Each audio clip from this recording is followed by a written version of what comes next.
Good evening, all, and welcome to the best night of the year. Happy Halloween to you all. I hope you have a very spooky night indeed.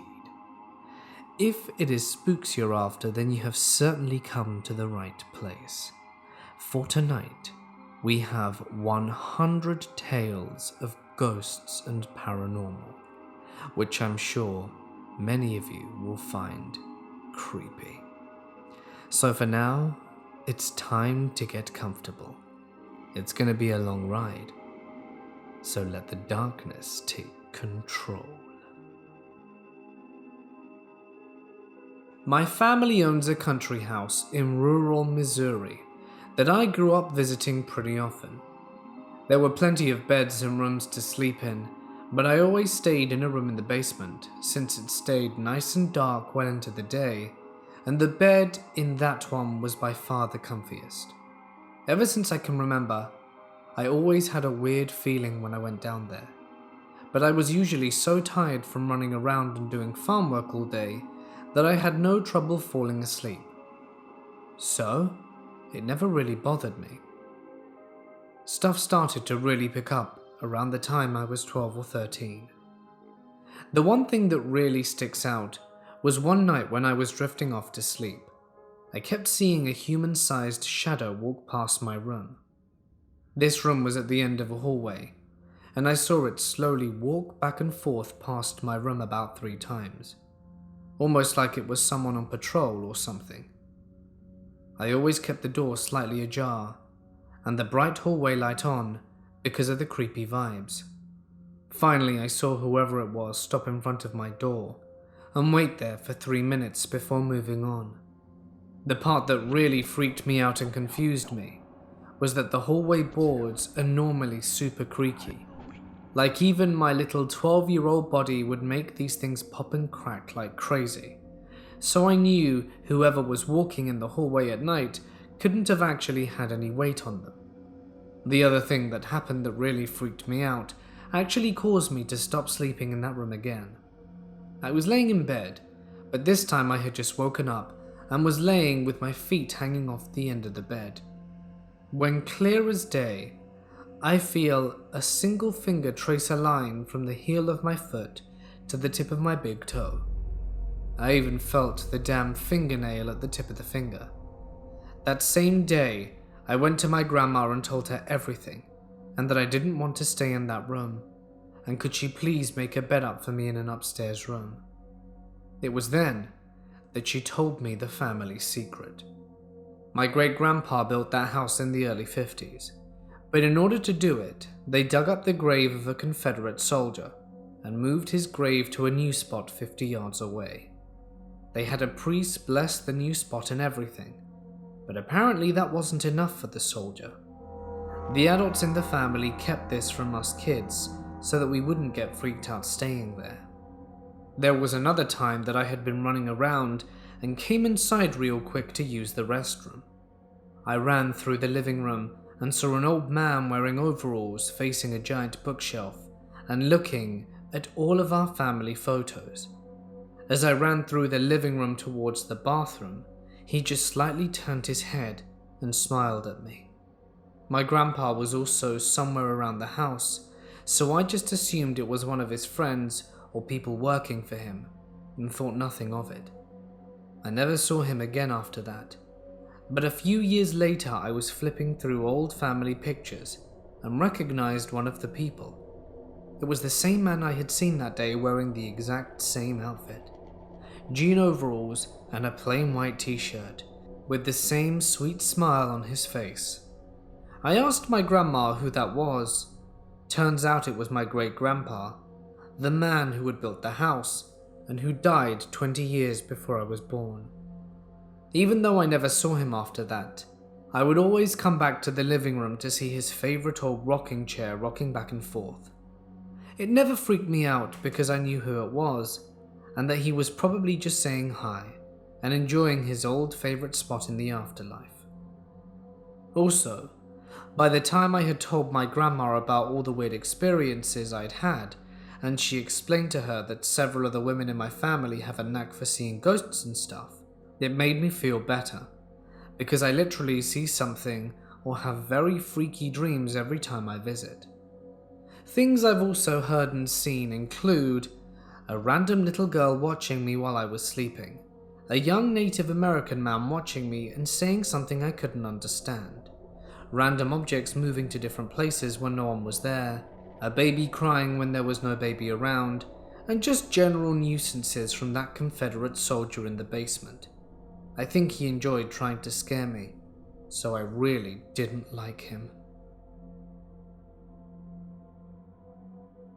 I was working in London for 2 weeks, staying in a flat owned by a friend of a friend while he was out of town. About halfway through the job, I got food poisoning and was pretty sick for 3 days. I still had to work. I got home one night about 12 and was chilling in the front room reading a book before going to bed, when I felt someone else was in the room.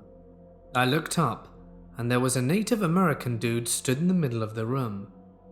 He was wearing some kind of vest or waistcoat, and I see dark lines running up his forearm. He raises a hand, says some stuff directly to me, and just vanishes. I wasn't scared, just a bit strange, and I went to bed. A few hours later I woke up and wasn't sick anymore, and I drew a portrait of him in my sketchbook. A few days later I was back home, sat on some stairs waiting for my girlfriend with the name Little Crow popped up into my head, and I wrote it next to my drawing. About 6 months later, I hadn't mentioned this experience to many people. The original friend whose flat I stayed in gave me a book of Native American history, Bury My Heart at Wounded Knee, and there was a chapter about a Dakota chief called Little Crow. The photo of him looks like my drawing. He always wore long sleeves because he was shot by his brother when he was younger, and the bullet passed through both his arms. The wounds became infected and left ugly scars that he was embarrassed about. This happened to my cousin. This was years ago, but we have a family home in the province of the Philippines, and we refer to it as the White House because there are supposed to be ghosts there. In Filipino culture, ghosts are all white. If they're another color, they're demons. I don't completely remember why we were there, but I remember it was time to eat dinner. So our uncle told my cousin to wake up his mum who was sleeping downstairs. My cousin, Jared, didn't want to go up there because he knew that's where the ghosts were. So my uncle said, "It's up to you, your mum won't be able to eat then." So Jared got really worried that his mother wouldn't be able to eat dinner. So he went up the rickety old staircase and entered the first 3 rooms. He saw his mum sleeping under the blanket, so he went to shake her awake. Before he could put his hands on the blanket, he heard a voice call out, "Jared?" He quickly turned and saw his mum standing in the doorway. When he looked back at the bed, the blanket was laying completely flat. I had a long-time employee we called MacGyver because he had such a knack for fixing or improving anything with whatever he had on hand. An example is a storage cabinet that had the handle broken years ago. Instead of fixing the lock, he strategically placed a magnet that holds it closed, and it's still there today. He died of cancer in 2010, and just a few days after he passed, I accidentally broke a shelf off the wall. I tried rehanging it with no luck. It had broken, and the screws that anchored it were missing. I threw the shelf in the garbage, but not before saying I wish Chris was still here, because he would have figured it out. I have the only keys to the office, and I'm the first in and last out. The next morning when I came in, the shelf was out of the trash and rehung. Push pins were used to both hang it and stabilize it. Exactly the type of fix that he would have done. To this day, I have no explanation for how that happened. Chris is a Christian, raised through and through. He's not one of those forceful Bible bashers, but get him on the topic of religion and he'll talk your ear off for hours on end. He believes that the judgment day is coming soon, in his lifetime, as most Christians do, and how anything that goes against the Christian faith is demonic and therefore evil. He is also a believer in a lot of conspiracy theories, from how the UN is a front from sending money to terrorists in the Middle East, to how global warming is caused by Russian submarines detonating bombs under the Arctic ice, to aliens and alien abduction. Alternatively, I'm an atheist and don't go for any of that nonsense. No matter how many ancient alien documentaries or Bible passages he quotes as proof of his claims to the truth, although I am a firm believer in ghosts because I've seen them ever since I was a child. Despite our differences in beliefs, we've been good friends for almost 20 years, due to the fact that we respect each other's views and never let our discussions on religion and the paranormal get out of hand to the point of raining blows down on each other. The night that this happened played out just like any other night.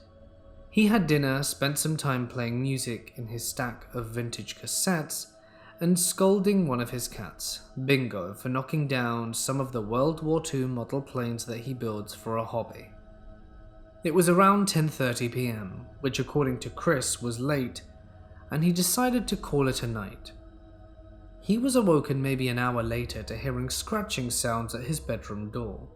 So thinking it was one of his cats, he goes to open it, expecting one of his furry companions to come sauntering in. There was no one. Thinking nothing much of it, he closed the door and went back to bed, and just as he was throwing the doona back over himself, he heard the scratching again. Getting up again, the scratching stopped as soon as he opened the door. Being a little annoyed, he stepped out into the hallway and flicked on the light, wondering if it were his cats playing in the hallway and that they ran off when they heard the door opening. But the hallway was empty. He checked the bathroom thinking they may be hiding there, but found it empty. He looked in the kitchen and saw nothing there either. Chris, confused but too tired to give it any more thought, went back to bed, but left the bedroom door open a crack so that he wouldn't have to get up again, in order for his cats to just let themselves in. He was falling asleep again, and then he felt the mattress near his feet sag, as though someone was sitting on it. Figuring it was one of his cats, he said goodnight to his little furry sleeping companion before he could drift off to sleep. That's when he felt his hair being stroked and a soft woman's voice whispering, "Pretty boy, pretty boy." My friend opened his eyes and saw the figure of an older woman, mid-70s to early 80s, leaning over him in bed, smiling down over him, her hand moving rhythmically in a slow stroking motion over his hair. He let out a slew of curse words, leapt from the bed, grabbed his pillow and spent the rest of the night sleeping in the tub. Chris called me the next afternoon to confirm our plans over the weekend. I'd first thought when he told me about the events of the previous night, with nervousness in his voice, that he sounded like he wasn't sure if it had really happened or not, or had just had a bad dream, and his brain hadn't processed that he was awake. Chris was just starting to describe what the woman looked like to me over the phone, when I stopped him and suddenly asked, did she look like an older lady with short black hair, kind of slightly old and hunched over? He was genuinely surprised, exclaiming in an almost unbelievable voice, "Yes, how did you know that? I've seen her at your house numerous times now, but I've never said anything to you because I didn't want to scare you." There was a long silence on his end of the line, like he was trying to process what I just revealed to him. Chris's voice finally came back, shaking, and asked me, "Are you serious?" It was now that I wanted to say that it was just a joke, because I know how nervous Chris can get when it comes to talk of ghosts and anything that doesn't conform to his beliefs. But I decided to just be honest with him. I figured it would be easier for him to accept his first ghostly encounter instead of lying to him. I told him yes, that I'd seen her on occasions where I was over at his house, but I told him that she wasn't a bad spirit and that I didn't get any ill vibes from her whenever I saw her or felt she meant harm. Not surprisingly, this didn't make Chris feel any better, and he kept bombarding me with questions like what she was doing there, how long she had been around, and what she wanted. And I told him that she just probably enjoyed being in the house that she used to live in when she was alive, and keep watching over it. I told him that I didn't really feel like she was going to go all poltergeist in the house, and that she was just curious about her new roommate, and not to worry about her. But Chris, being opposed to all things supernatural and believing anything like ghosts go against the Bible, didn't believe me and said he would have a talk with his minister from his local church to see about getting his house blessed. I assured him it wasn't necessary, but I could see his point of view on such a thing. I mean, after not believing in ghosts all his life, only to be confronted by one would be the same as me being an atheist, suddenly having the existence of God proven to me.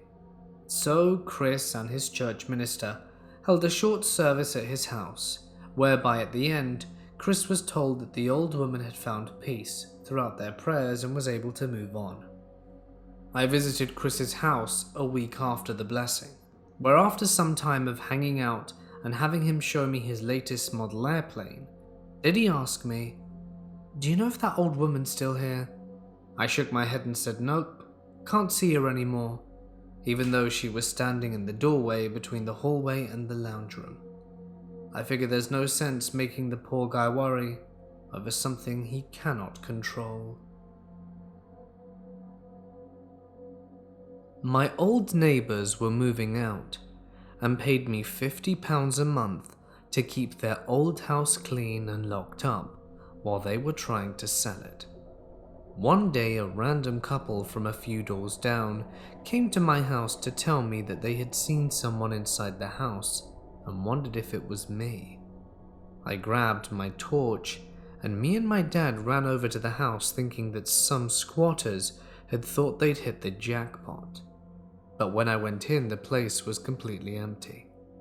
I checked every single room and cupboard inside the house and couldn't find a soul, so I brushed it off and thought it must have been the owner's daughter or something, as she'd left before the couple came to mine.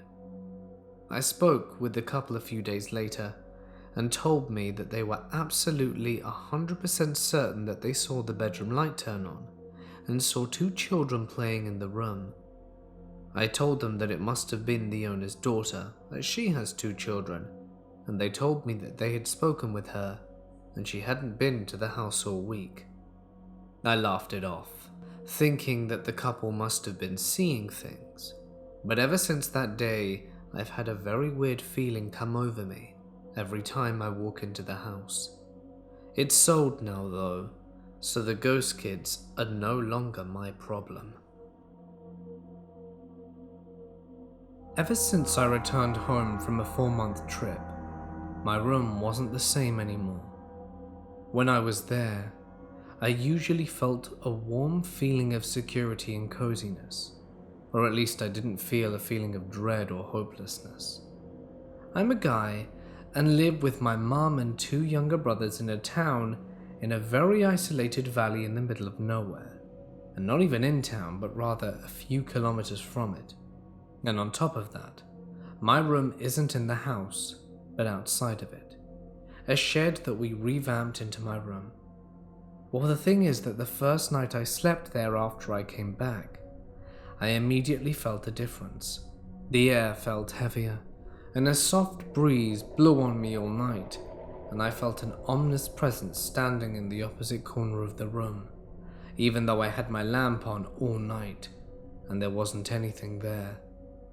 Looking at that corner makes me feel dread and unprotected, and I'm in constant alert. I can't even sleep. I spend all night watching YouTube videos on my phone and keep me distracted until the sun comes up, where I finally feel better. But the feeling is there, even then. Even with my girlfriend here for the night, I still can't feel safe. Tonight, I'm gonna sleep in the living room of my house because I can't stand it anymore. I'm tired of feeling insecure while in my own room and not being able to get enough sleep. I think it's progressively getting worse, and I've only been back for 2 weeks. Last night I couldn't sleep at all. I ended up passing out from exhaustion at 7 a.m. and woke up at 11 not wanting to spend any more time there. I want to know how I can fix this and what I can do that will make it stop. I was 7 years old at the time this happened. One day out of the blue, I woke up having this odd feeling, like something bad would happen. I couldn't put my finger on what exactly it was, so I shrugged it off. At the time this happened, I was staying at my beloved grandmother's house. I would get to her house straight from school, do my homework, and when done, watch soap operas with her. She was sweet and caring, so she would always check on me. At night time was no exception because she knew that I had trouble sleeping, so she would sit on my bed and rub my legs. After a couple of days, upon arriving from school while having lunch at her house, I received terrible news. My beloved grandma had fallen ill. My aunt informed me that she would be staying at the hospital for some time in order to get better from hepatitis B and meningitis. I would visit her every day for over a month right after school, until one day I wasn't allowed to see her anymore. She had health complications. Doctors feared she wouldn't make it through the night, and they were right. She passed away in her sleep that same night. When that happened, I got an overwhelming sadness, even when no one had even told me yet that she was gone. That is when that odd feeling I had started to make sense. The funeral came around, and I wasn't allowed to go, since it was no place for a child. My parents tried to shelter me from the event, hiding what death meant. They said Nana went on a trip, but I knew the truth. That hurt me in a way, because I didn't get to say goodbye. The day she was buried, I remember all the family arrived at her house to spend some time together. We shared stories, looked at pictures until time came around, and we said our goodbyes and went to bed. So I followed my usual routine and went to sleep. Later, during the middle of the night, my door creaked open. I thought nothing of it, until I saw a dent formed on my bed, like someone was sitting down, and I felt a stroke on my legs. I sat up, too tired to process what was going on, and said with a groggy voice, "Good night, Nana." I waved my hand at her and began falling asleep. After that happened, I felt the mattress rose, as if she had stood up from the bed and closed the door softly. She left behind this peace and calmness. I like to believe that she came to say goodbye. Later that same year, a couple of months after my Nana passed, my mum got pregnant with twins. Everything was great. That was the news and joy that we needed. Everything was wonderful. But one day, same as before my Nana fell ill, I had this dread come over me, a feeling that something was wrong. I told my mum that I felt something was wrong, and she told me to brush it off, as it was most likely nothing.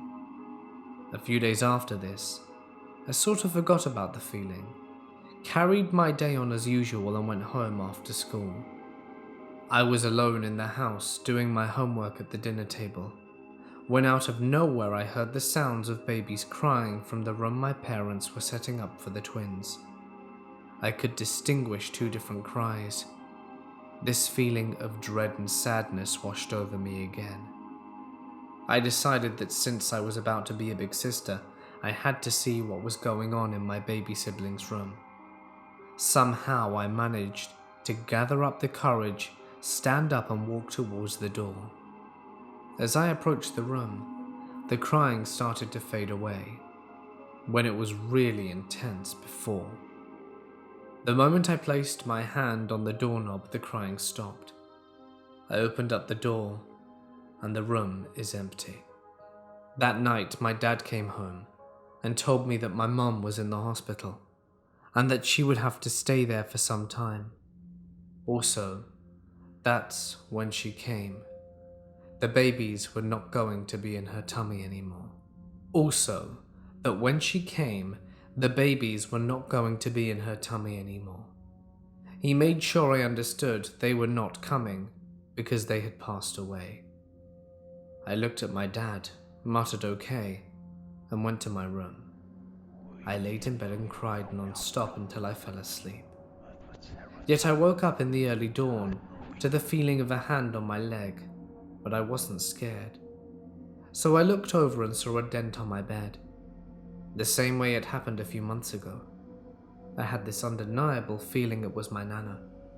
I knew I could ask this from her, so I said, "Look out for them, Nana, please," waved my hand and fell asleep again.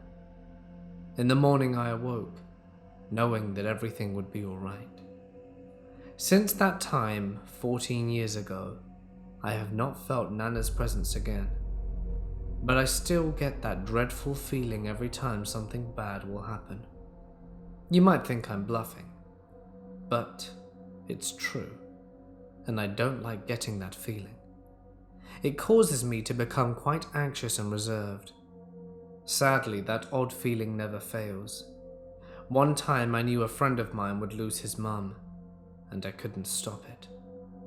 Anyway, I'm positive my Nana is still looking out for me. So Nana, wherever you are, thank you, and I hope we do meet again. I lived with my parents and my 2 Staffordshire Bull Terriers and was enjoying the 6-week summer holiday from school. I got home one day at around 7 p.m, and after a long day out with friends and playing football, I decided to get a snack from the fridge. My dad was at work, Mum was in the living room with my 2 dogs who were asleep on their bed, and all I could hear was the very faint sound of the TV through the 2 walls that separated the kitchen from the living room. Here's a brief description of the kitchen. We had a small space under the stairs that you could access from the kitchen, where we kept shoes, coats, and some other bits and pieces.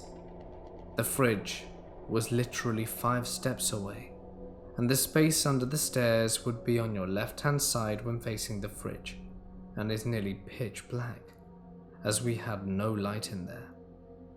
I opened the fridge and had a quick browse of what was on offer to crave my hunger, when out of nowhere there was a deep, guttural growl from the space under the stairs. This growl lasted for about 5 seconds. I used to think that people exaggerated when they said that they froze in fear, but I literally couldn't move. My eyes opened wide and my hands started to shake, and after about 10 seconds of standing completely still, I slowly turned to look at the space, as I knew that it had come from there. As I turned and looked at the space, there was nothing. All I could see was the darkness, but I had that feeling of something staring at me intently, the gut feeling screaming at me to run away and that I was in serious peril. I was certain that something was going to crawl out of the darkness and drag me into it. The worst part was that I had to walk past the space to get to the kitchen door. I slowly made my way to the door, and the feeling of danger and dread intensified with every step I took.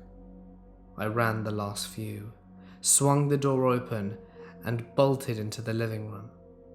My mum looked at me, and she saw how white I was and asked why I was shaking. She asked what was wrong, and I told her what happened. I also asked if the dogs had growled or if there was anything on TV that could have made a noise like that. But my mum said she hadn't heard anything from the dogs or TV that could have been perceived as a growl. My mum grabbed a torch and headed to the kitchen. Sure enough, she came back and said there was nothing there, and that it must have been my imagination. But I know what I heard, and I know that my gut feeling was not just my imagination. There was something under those stairs that seriously wanted to hurt or terrify me. I haven't had any other experiences like that since, and I always become nervous if I'm left in the kitchen alone. I'm 22 now, and still refuse to go anywhere near this space under the stairs. I think there is something paranormal in my apartment. I moved in October 31st, 2018, without the knowledge or knowing a previous tenant had died in the apartment. I'm a paramedic, so I can deal with death a little differently than others.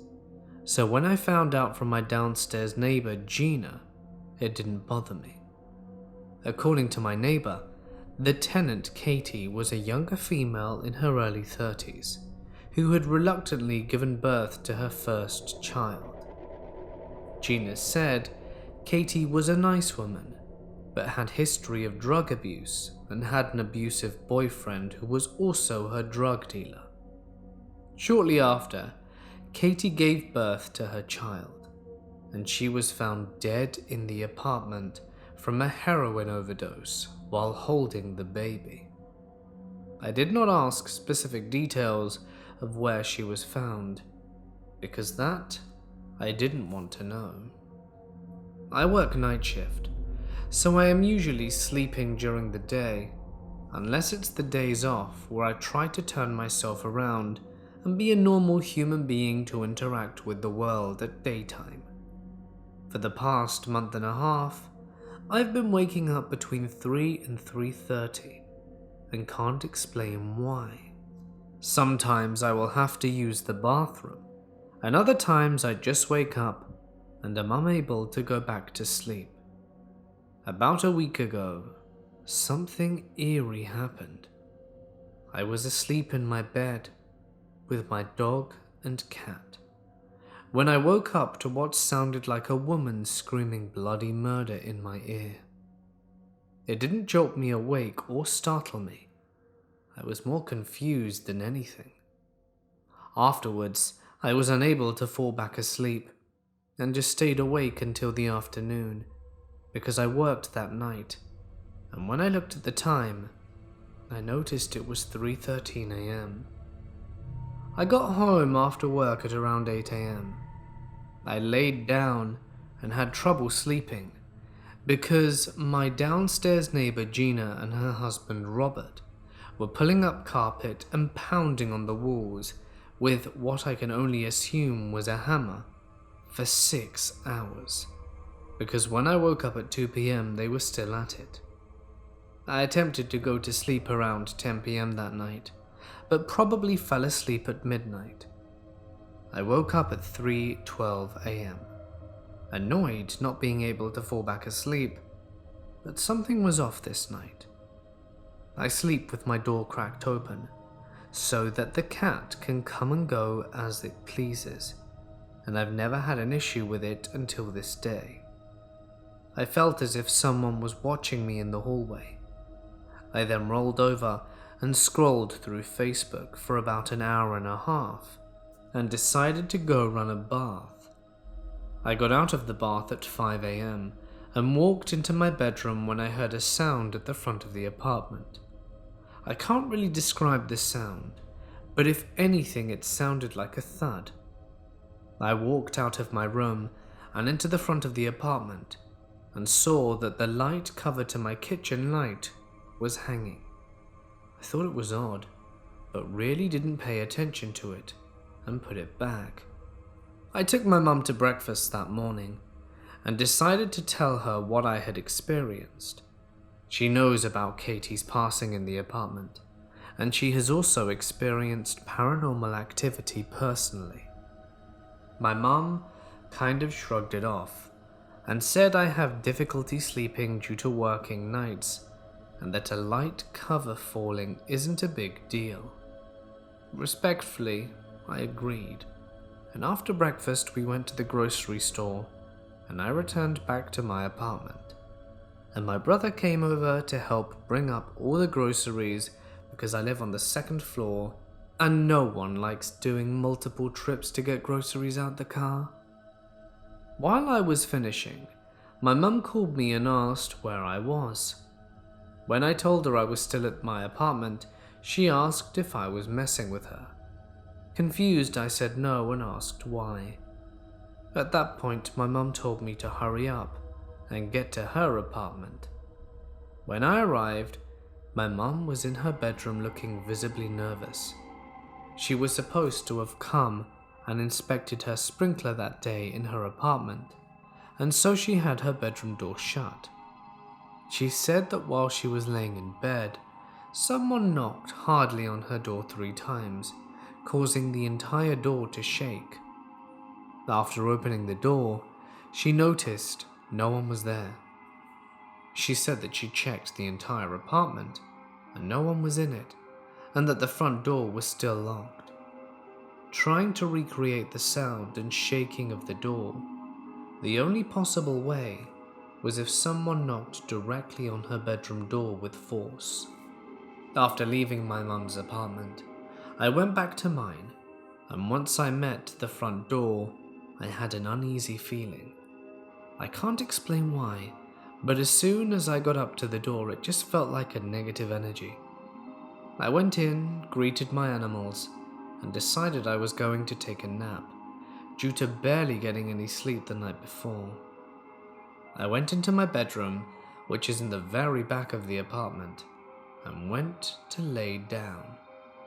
My dog followed suit and jumped on the bed and came to her spot. She sleeps in the same spot every time we go to bed, which is at the top of the bed right next to me. I noticed when she jumped on the bed, she was slow to get to her spot.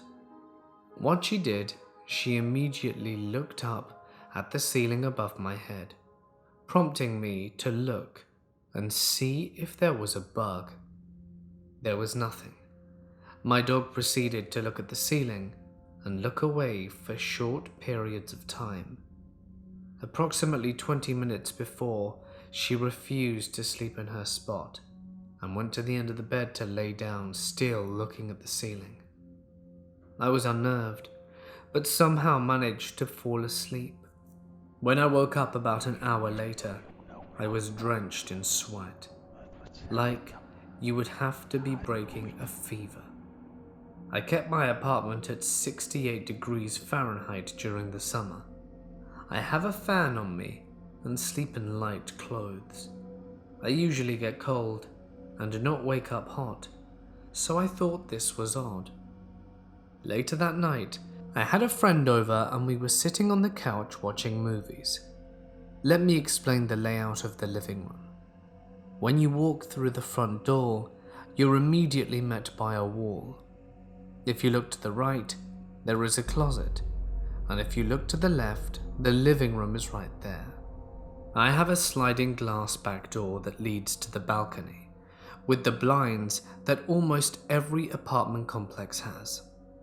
I have a large sectional couch, and the only way for it to fit is block that back door. At around 2:30 a.m. while watching a movie, horror of course, we heard 2 knocks directly behind our heads on the back door. We both looked at each other, and I said, "There's no way that a person could be on my balcony." I open the blinds within probably 15 seconds and look out. Obviously no one's there. At this point, I'm getting creeped out. He ended up staying until sunrise at 6:30 a.m. and then left. I didn't plan on going to sleep until it was daylight at this point. I had trouble sleeping during these days because all I could think about is what kind of spirit is in my home, Or is it something worse? I used a Ouija board when I was 14, so I have my own experience from that, and it's not something I want to relive. One of my co-workers is very spiritual and cleanses her house weekly because she buys a lot of antique furniture, so she is the first person I contacted. She told me I needed to go get white sage and that she would send me cleansing prayers, but that I needed to do it soon. I unfortunately worked all weekend, and this was Friday, so I could not go to do it immediately, so I stayed at my parents' house until I could. After work, I went to my apartment and was met with the negative energy again once I reached the door. I had to get my cat and dog because I was not letting them in there alone. It might be silly, but I didn't want to go in there, and I'm not going to leave them there. The next day, I needed to go back and gather some clothes and sleep clothes, so I convinced my brother and his girlfriend to go with me. My brother's skeptical about paranormal things, but his girlfriend, like I am, is a believer. I take it seriously to not provoke or enrage with a spirit, so I had chosen to ignore. Unfortunately, my brother did not get this memo, and as we were walking up to the door, my brother said, "Maybe I'll believe it if it moves the blind or something." I told him not to taunt it, but he didn't listen. I grabbed what I needed and headed back down to the car. When I got to the driver's side door, something was telling me to look up at the balcony. And when I did, the blinds were moving back and forth. I looked over at my brother and his girlfriend and said, "Do you believe me now?" And the look on their faces confirmed that they saw the exact thing I did. I'm gonna smudge the apartment, but I'm curious if anyone knows what type of spirit I might be dealing with. I haven't been hurt by anything, and everything that has happened to me has been subtle and not alarming. I'm moving out next month. I wasn't renewing my lease to begin with, so this has nothing to do with not staying there anymore. This all started happening mostly after Gina and Robert were remodeling their apartment. They recently just got back from a trip, and anyway, they saw me outside and said they would speak to me since they got a home a few weeks ago, and they don't talk to me and are acting strange since then. Gina is avid for being outside watering her garden, but I've noticed her garden is dying, and I don't see her outside anymore. Robert's vehicle hasn't moved from its parking spot since they got back, and he usually leaves every day. Could there be something sinister going on here? I am a very scientifically minded person, but some things have happened throughout my life that I cannot explain. First off, I'm going to call the road I live off Highway X for privacy reasons. I've lived there my entire life, 1998 to present. I like to describe where I live as the middle of nowhere surrounded by other people. Where I live used to be a Revolutionary War township. No battles happened here though. Nobody has died on my subdivision either. In the mid-20th century, the portion of Highway X I lived at used to be a Girl Scout camp, and in the early 90s, before my family moved here, our property was a cow pasture. We did have a teenage girl die in 2006, taking a sharp turn about a quarter of a mile from my house. In 2011, 2 miles away from my house, on one of the gravel roads branching off Highway X, a mother drove into a creek during high water, as there are no protective barriers there, and she and her children drowned. My mother is very religious, and when I ask questions about her experiences, she gets nervous and is reluctant to answer them. I'm going to tell these stories in chronological order. When I was a baby, my mum heard someone saying, "Hi there, hi," in a cooing kind of way over the baby monitor. She said she couldn't tell if the voice was male or female. She went to my dad, who was on the computer, and asked him if he was just in my room. He said no. Now, this could easily be debunked because baby monitors can pick up radio signals, but it was still strange. When I was a bit older, perhaps 2 or 3, my mum said she was sitting on our front porch and saw a man with a wide-brimmed hat and trench coat standing under the outdoor lights at our neighbour's house, just standing there doing nothing. She said she didn't think much of it, just thought, that's not Charlie. Charlie doesn't wear hats like that, and eventually went back inside because it was weirding her out. Fast forward 10 years, and she said her best friend's husband was casually telling a story about how his dad was haunted by a man that fit the exact same description, not knowing anything about my mum's story. The man didn't leave his dad alone until his dad said, "Get out of my house." My mum's best friend freaked out.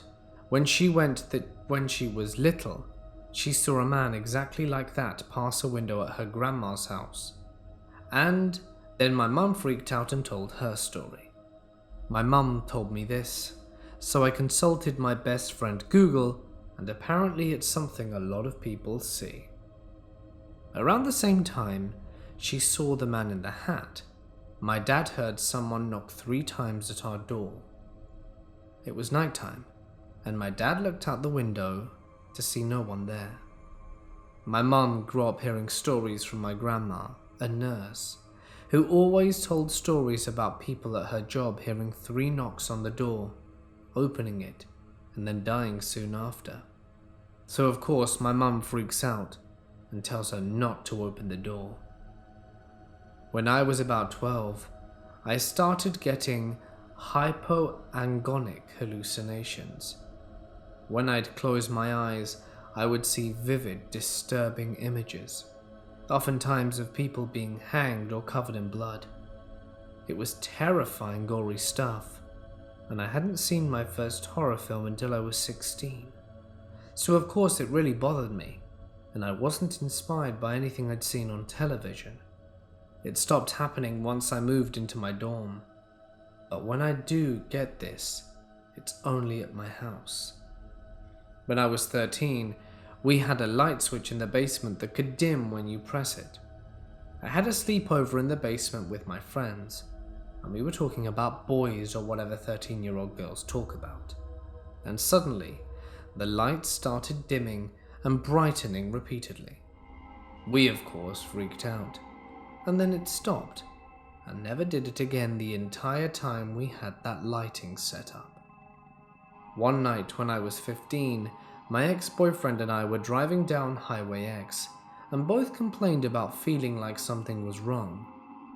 This was about 2 miles from my house, and then we saw what looked like a cloaked figure fly over our car. It looked like the Grim Reaper.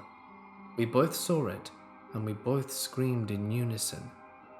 I told my dad, and he said that when he feels like something bad is about to happen, he's usually right, and I shouldn't deny that feeling.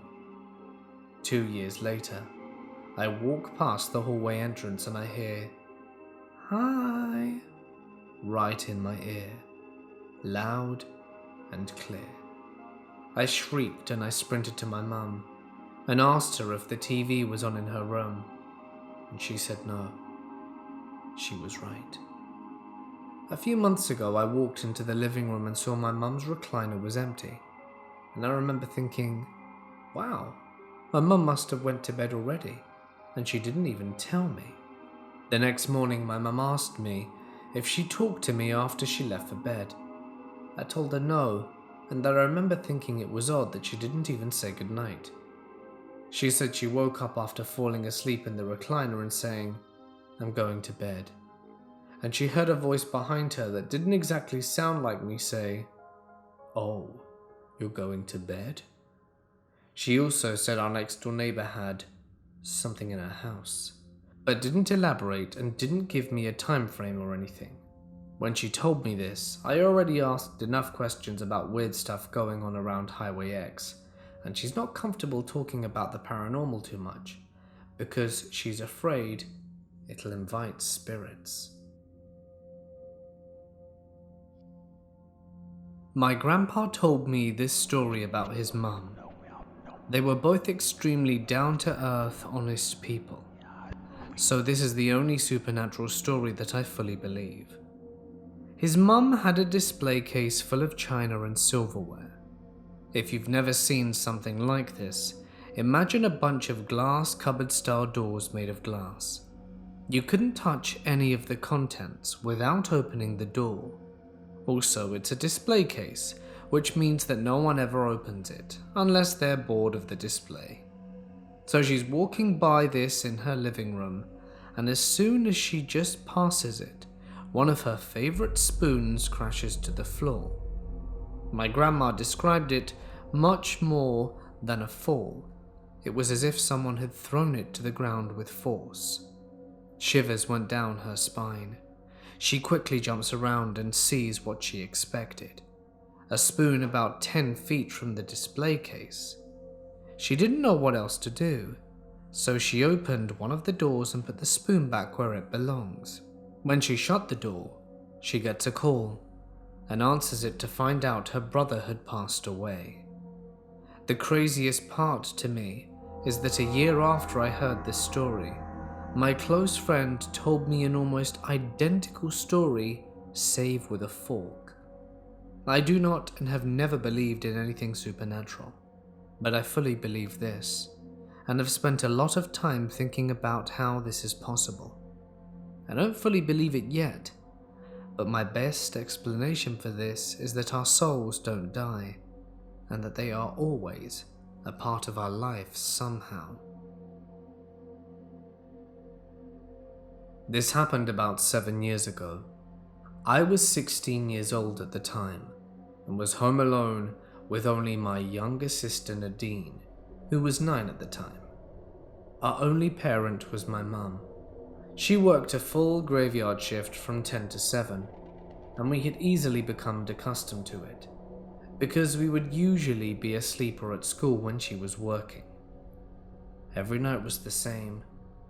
Get home from school, homework, shower, say bye to mum, and sleep. Often me and my sister would stay up late despite my mum's orders, but nothing crazy ever happened. We lived in an upstairs 2-bedroom apartment. At night, me and Nadine would barricade ourselves in our mother's room, lock the door and sleep.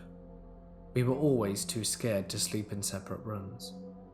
Our mother had the key to every door in the apartment, and this specific night, me and Nadine were in the living room watching yet another Family Guy episode. It was getting late, close to midnight, and we definitely had school the next day. As we were preparing for bed, someone knocked on the front door of the apartment.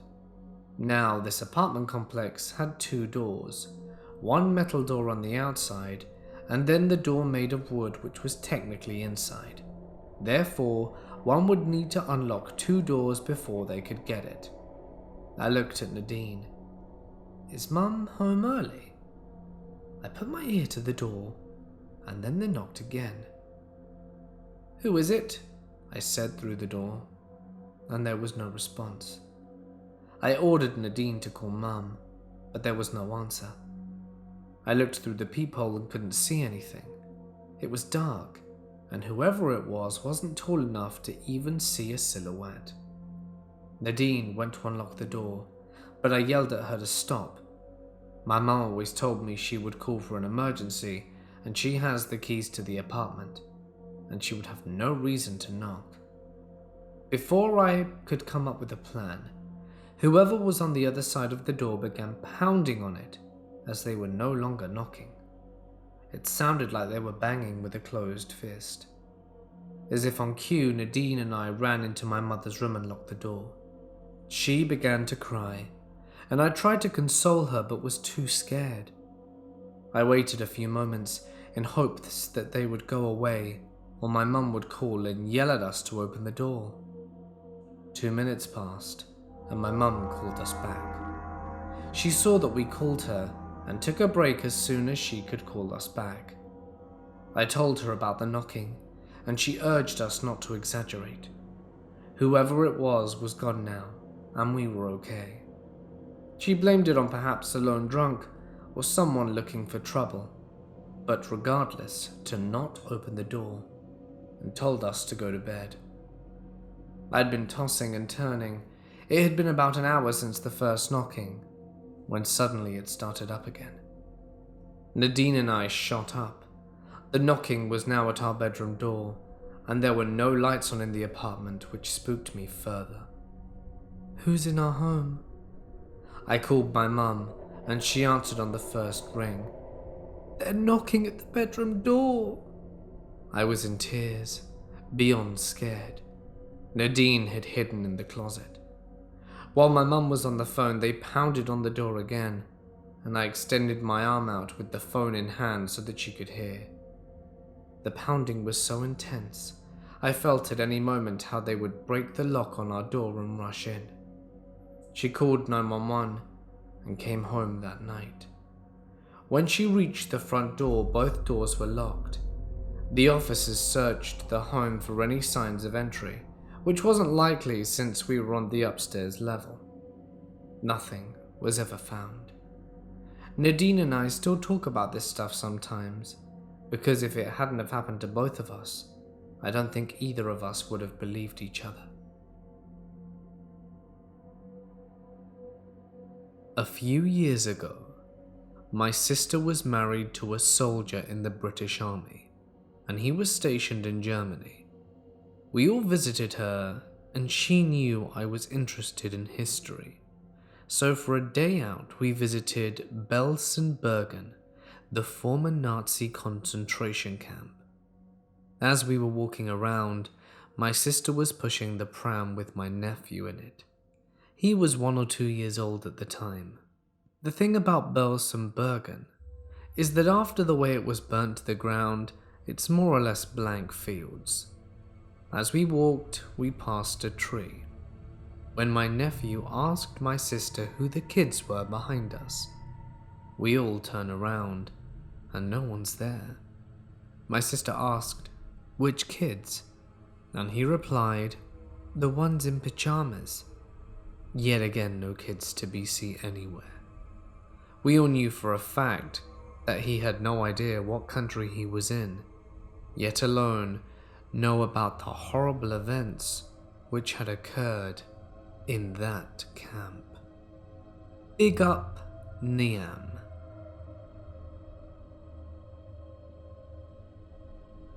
I worked in a really old movie theater for my first job. It was a small theater with 6 screens and all in a line, so you could see from one end of the building to the other. Eventually, I got promoted to a manager, so I had to start the movies. We had film still, so it was fairly complicated. You had to thread the projector and then watch over them because they mess up easily. We always joked about ghosts and a lot of weird stuff happening around there, like falling over, doors shutting and hearing voices. Well, one day I was there with one employee, slow mid-weekday, and I walked out of the office up to the projection booth and out of habit looked both ways. You know, the old left-right? To my right there was a woman in a whitish dress with brown hair, about 4 feet away just standing. I only caught a glimpse of her before doing a double take and she was gone. I wasn't the only person to see her. Several other employees claimed they've seen a similar woman around the theater. I never saw her again though. More silly stuff happened, like doors locking behind you, or things that were on tables ending up on the floor.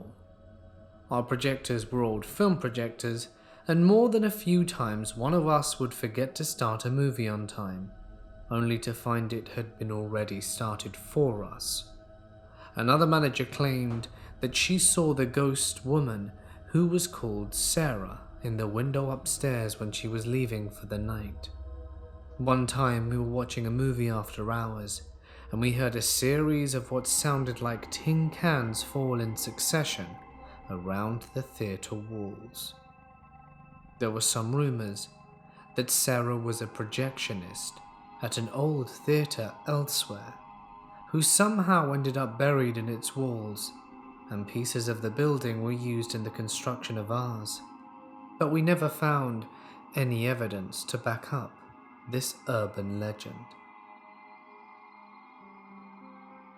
About 2 years ago, my friends and I visited Letchworth Village in Rockland County, New York. It was a psychiatric hospital for the mentally and physically disabled, opened in 1911, and was the site of the first polio vaccine trials in the United States. Letchworth was finally shut down in the 90s because of the rampant abuse and mistreatment of the live-in patients, but many of the hospital's abandoned buildings are still standing on campus, and most are decayed enough or already broken into to be easily accessible. The final building we explored was once the main hospital.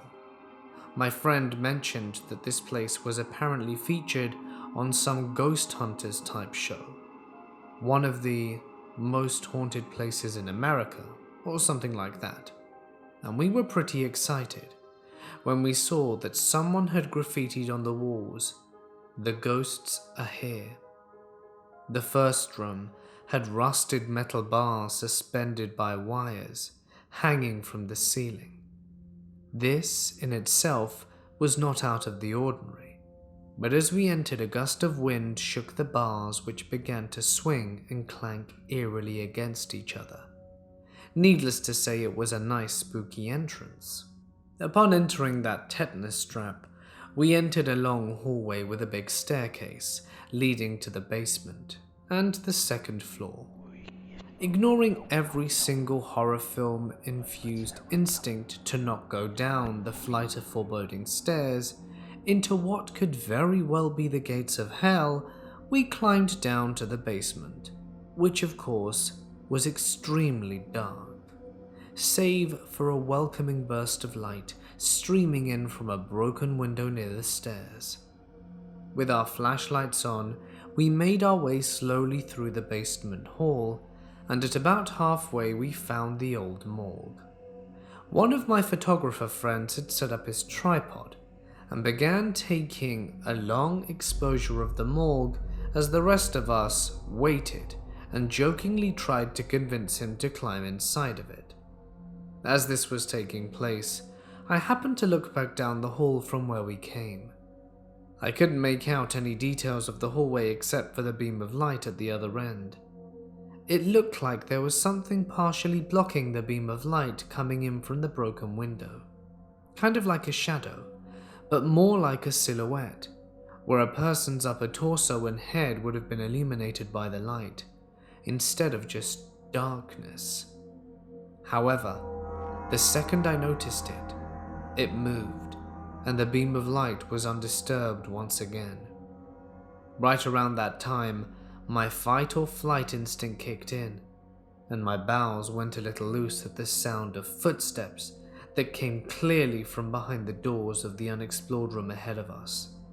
I can't remember if I screamed, cried, or a little bit of both, but we left there pretty quickly after that. The layout of my kitchen is very strange. Now, I was laying around on the couch just watching TV, and I hear this strapping sound, and next thing I know, a measuring cup was being thrown from the counter or fridge. I stood up so fast, and a wave of fear came over me and I nearly cried. No one was in the house with me except my dogs, a very old Chihuahua, and she never leaves her dog bed, and the other is a husky that was lying next to me on the couch. The last one is a golden doodle. She barks at everything, and she was behind me, behind the couch. You know how a ball is thrown, right? That's how the measuring cup was thrown. I can't see the fridge from where I was sitting, and frankly, I don't even know where it came from. No windows or doors were open. It didn't just fall, and I swear on my damn life it was thrown. I don't even know what's going on. One time, I was over at my friend's house with a small group of about 3, as I was planning to stay over the weekend, so I packed a lot. It was around 10 p.m. when we decided to order pizza and watch some movies, and all of a sudden the letterbox in his door starts flapping, and we all thought it was the wind and shrugged it off. The pizza came at around 10:30 p.m. and tuck in. Then the letterbox went again. I had enough and checked and opened the door. There was no one there, and worst of all, no wind, which really creeped me and my friends out. We stayed up till 3 a.m., which was a bad mistake, as the letterbox started to flap more and more, and also harder. That's when I said, "Whoever is living in this house with us, flap the letterbox 3 more times." Hoping to not get a response, the letterbox flapped 3 times, and I started to get even more scared. That night, none of us got any sleep. Moral of the story: if you're planning to stay over a mate's house for a bit and something sounds off, check and rule out the possibilities, then you might be sure of it. My dad's house, before it burnt down in late January of this year, was well known in my family for being haunted. We actually had people come over, sometimes called ghost hunters, and inspect the house. From what they found, and from personal experience, there were 2 children on the first floor, a boy and a girl around the ages of 6 to 9. A man and a woman upstairs, assumed to be a husband and wife, and a man downstairs. The 2 children were shy, but they still liked to play. We mostly saw the boy, as he would peek around the corner of the kitchen when my mum was doing dishes, and then hide again when she looked over at him. He liked hide and seek. I would be alone in the house and find all of the kitchen cabinet doors open very frequently.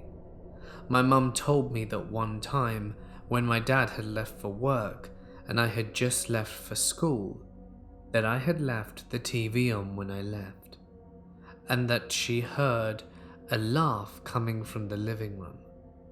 Thinking it was me, she looked into the room and saw nobody. My stepmom also mentioned that the dogs frequently barked at something at the top of the stairs, and that she would often see a woman standing on the top step. I have so many other experiences. It was certainly a scary place. My family and I had just rented this beautiful historical house that was built around the Underground Railroad era.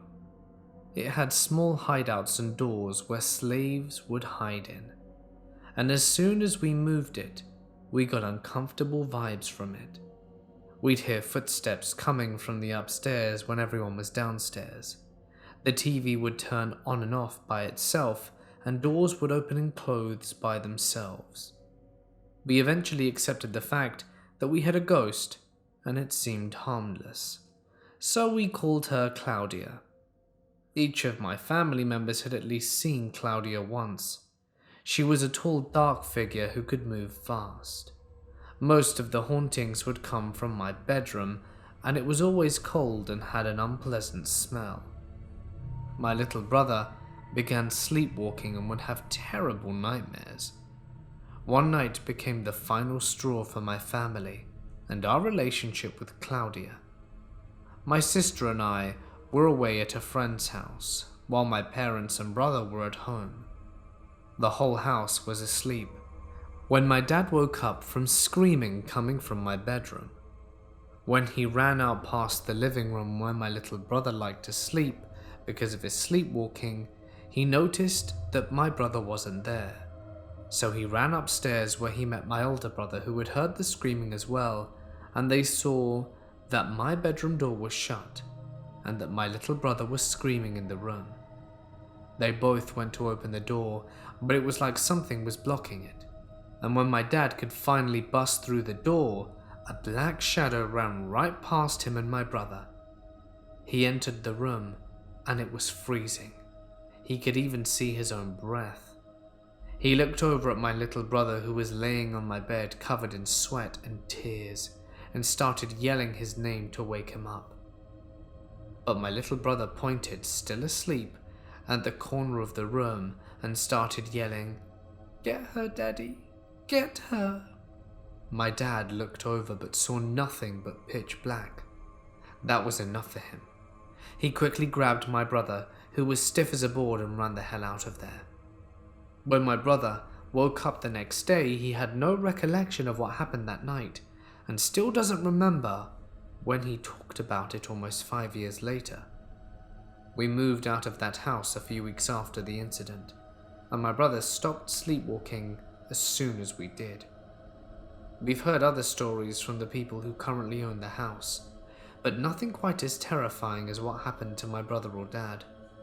The house has a great history behind it, but it was just too creepy for my family.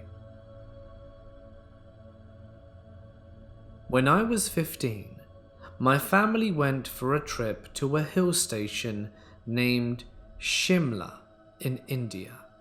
We booked a suite in a hotel in which the master bedroom had a glass platform of about 8 by 8 sticking about 2 feet outside the room over the valleys, which were hundreds of feet below us. Being an adventurous kid, I slept on that platform, the one that overlooked the hills and valleys. My dad slept on a bed, and my mother and sister in the other bedroom. It was around 1:30 at night. I was sleeping on my side facing the glass, which was around 3 inches from my face, and suddenly I opened my eyes to see a woman looking at me intently from the other side. I still remember her face was totally pale, her eyes dark, with black hair and a type of dark cloth on the body. I could only explain her gaze as of a lion before it jumps to kill its prey. It took me 3 to 4 seconds to realize where I was, and that this is not some human looking through a window, but some entity floating outside my room. I shouted as loud as I could and pushed myself back so hard from the glass, I ended up hitting the other end of the room by force. My dad woke up, turned all the lights on, but there was no one to be seen. That was the last time I ever slept with my window shades open in life. It's been 8 years since, but the incident and those terrifying eyes I will never forget. When I was in high school, the days before cell phones were common, my friends were to come over to pick me up from my house one night. We had made plans at school for them to pick me up at 7 p.m. At 6, my parents had said to come with them to do something, and I totally forgot to call my friends to tell them. They came to my house at 7 and called the house phone with no answer. There were 4 of them in the car, and they all told us the exact same story. They said that they were about to pull out of my driveway, but they saw someone peek through the blinds from the bedroom on the top right. That was my room, so they assumed I was messing around. 5 more times, they said that someone would peek through the blinds, and a few times they even saw the person's eyes. We got home at 7:10 to 7:15, and they were still on our driveway. One of my friends came over and said they thought that I was messing with them. They then asked me, "So who's staying in your room?" I told them no one. "So who's home in your house right now?"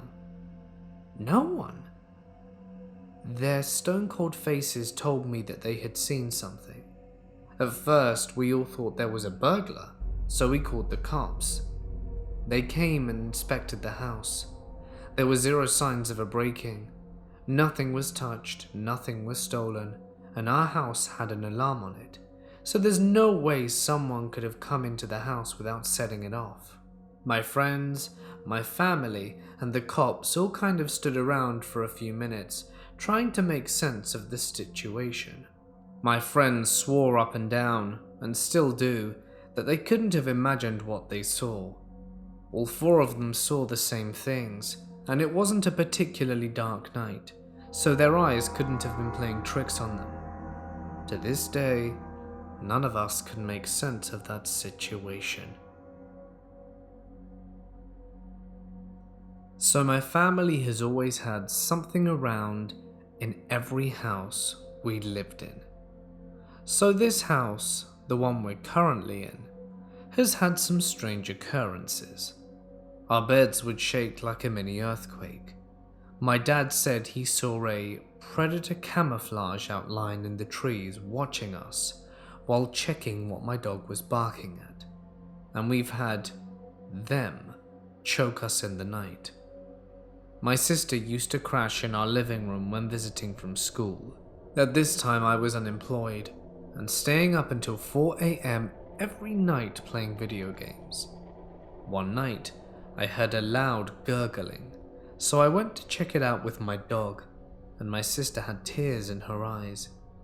She looked at me and points at the light, so I flick the switch, and she sits up gasping for air. I ask her what was wrong, and she didn't say a thing. She finally asked if she could use my bed, and I let her solely for being able to use the larger living room TV for myself.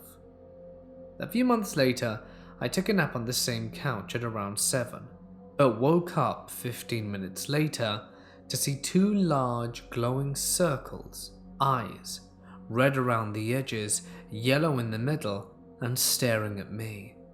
I feel something pull me to the armrest, not fully being enough to realize I'm in some serious unexplainable stuff, and could not speak, let alone scream for help. My right arm was slightly lifted, like it was putting me in a goddamn supernatural sleeper hold, but I had my phone in my left pocket and dialed my sister's number. I hear her voice, and I start flicking the phone, tapping it until I see the hallway light turn on. She runs over and sees me tearing up and screams, "Stop!" at the top of her lungs, and I could finally breathe. We haven't slept in that room since, but I'm still interested in knowing what it was and why it was choking us. My brother works at a theater in Virginia, near a Civil War battle site, and all of the theater employees claim to see a Civil War era looking soldier just standing at attention in random places in the theater. They have a name for him, and my brother talks about him in projection rooms during the late night shift, which usually end at around 11:30 a.m. from the theater seating when he's cleaning. The older employees never mention it to the new ones because they don't want them to quit, as it's a failing theater, but the new ones always see it first and bring it up to the old ones. I was going on a bus trip to visit my cousin, and the night before, I laid out my favorite toque to wear on the bus.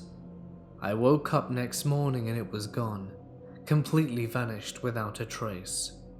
I don't have time for this, so I leave without it.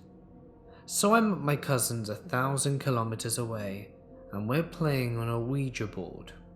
I jokingly ask it where my thing is, and it says that it's in the basement. My basement is known to be a quite creepy place, and most people get bad vibes from it. So I'm talking to my mum on the phone, and I tell her what the Ouija board says. She goes down to the basement and asks for it back, and the next morning my mum wakes up, makes her bed, has a shower, and when she comes out of the shower, it's sitting there on the pillow. Is this ghost just really fashionable? I worked in a movie theater when I was 17. On my first day, everyone was joking around about how the theater was haunted and trying to scare me.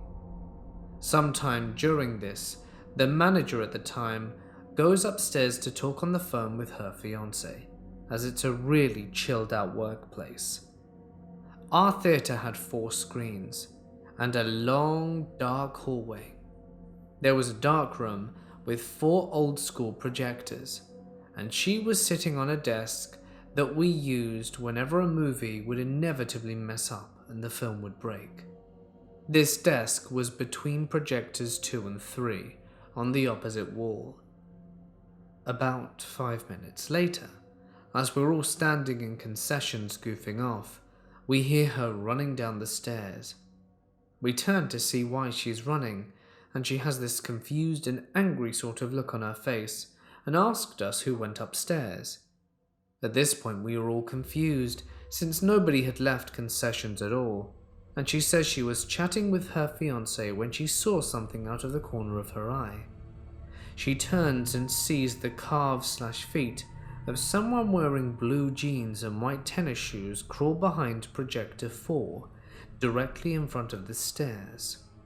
She told her fiance she thought one of us was trying to scare her, so she walked over to find no one. The only people wearing jeans were myself, since I didn't have my khakis yet, and another guy I had been talking to the whole time this took place. Still gives me the chills, and lots of weird stuff has happened there. When I was a toddler, my mum tried to save an old woman's life after a car crash, but couldn't. The lady was bleeding out of the side of her head pretty bad and passed away before the ambulance arrived. The next day, my twin brother and I were in the car with our mum, when my brother said that there was a grandma sitting in the passenger seat. I piped in and said that she had a boo-boo in her ear, and we told Mum that she wanted to go to the hospital.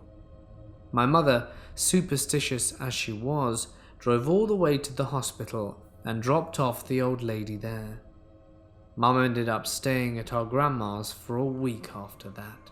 My brother and I always played a game with our mum when she would ask us who was riding in the passenger seat with us on our way to daycare or wherever else. We'd usually say Spider-Man or some cartoon character, but that day was different.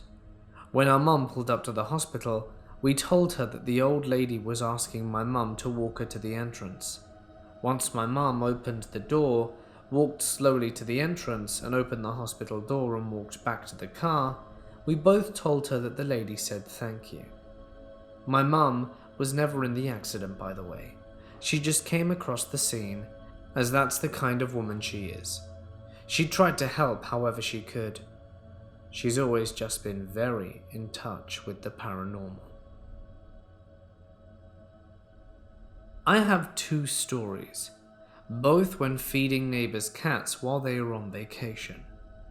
The first one is from the neighbor on the left. I was going to her cat's litter box, which was through a hallway, and I felt someone grab my shoulder hard and pull me back towards them.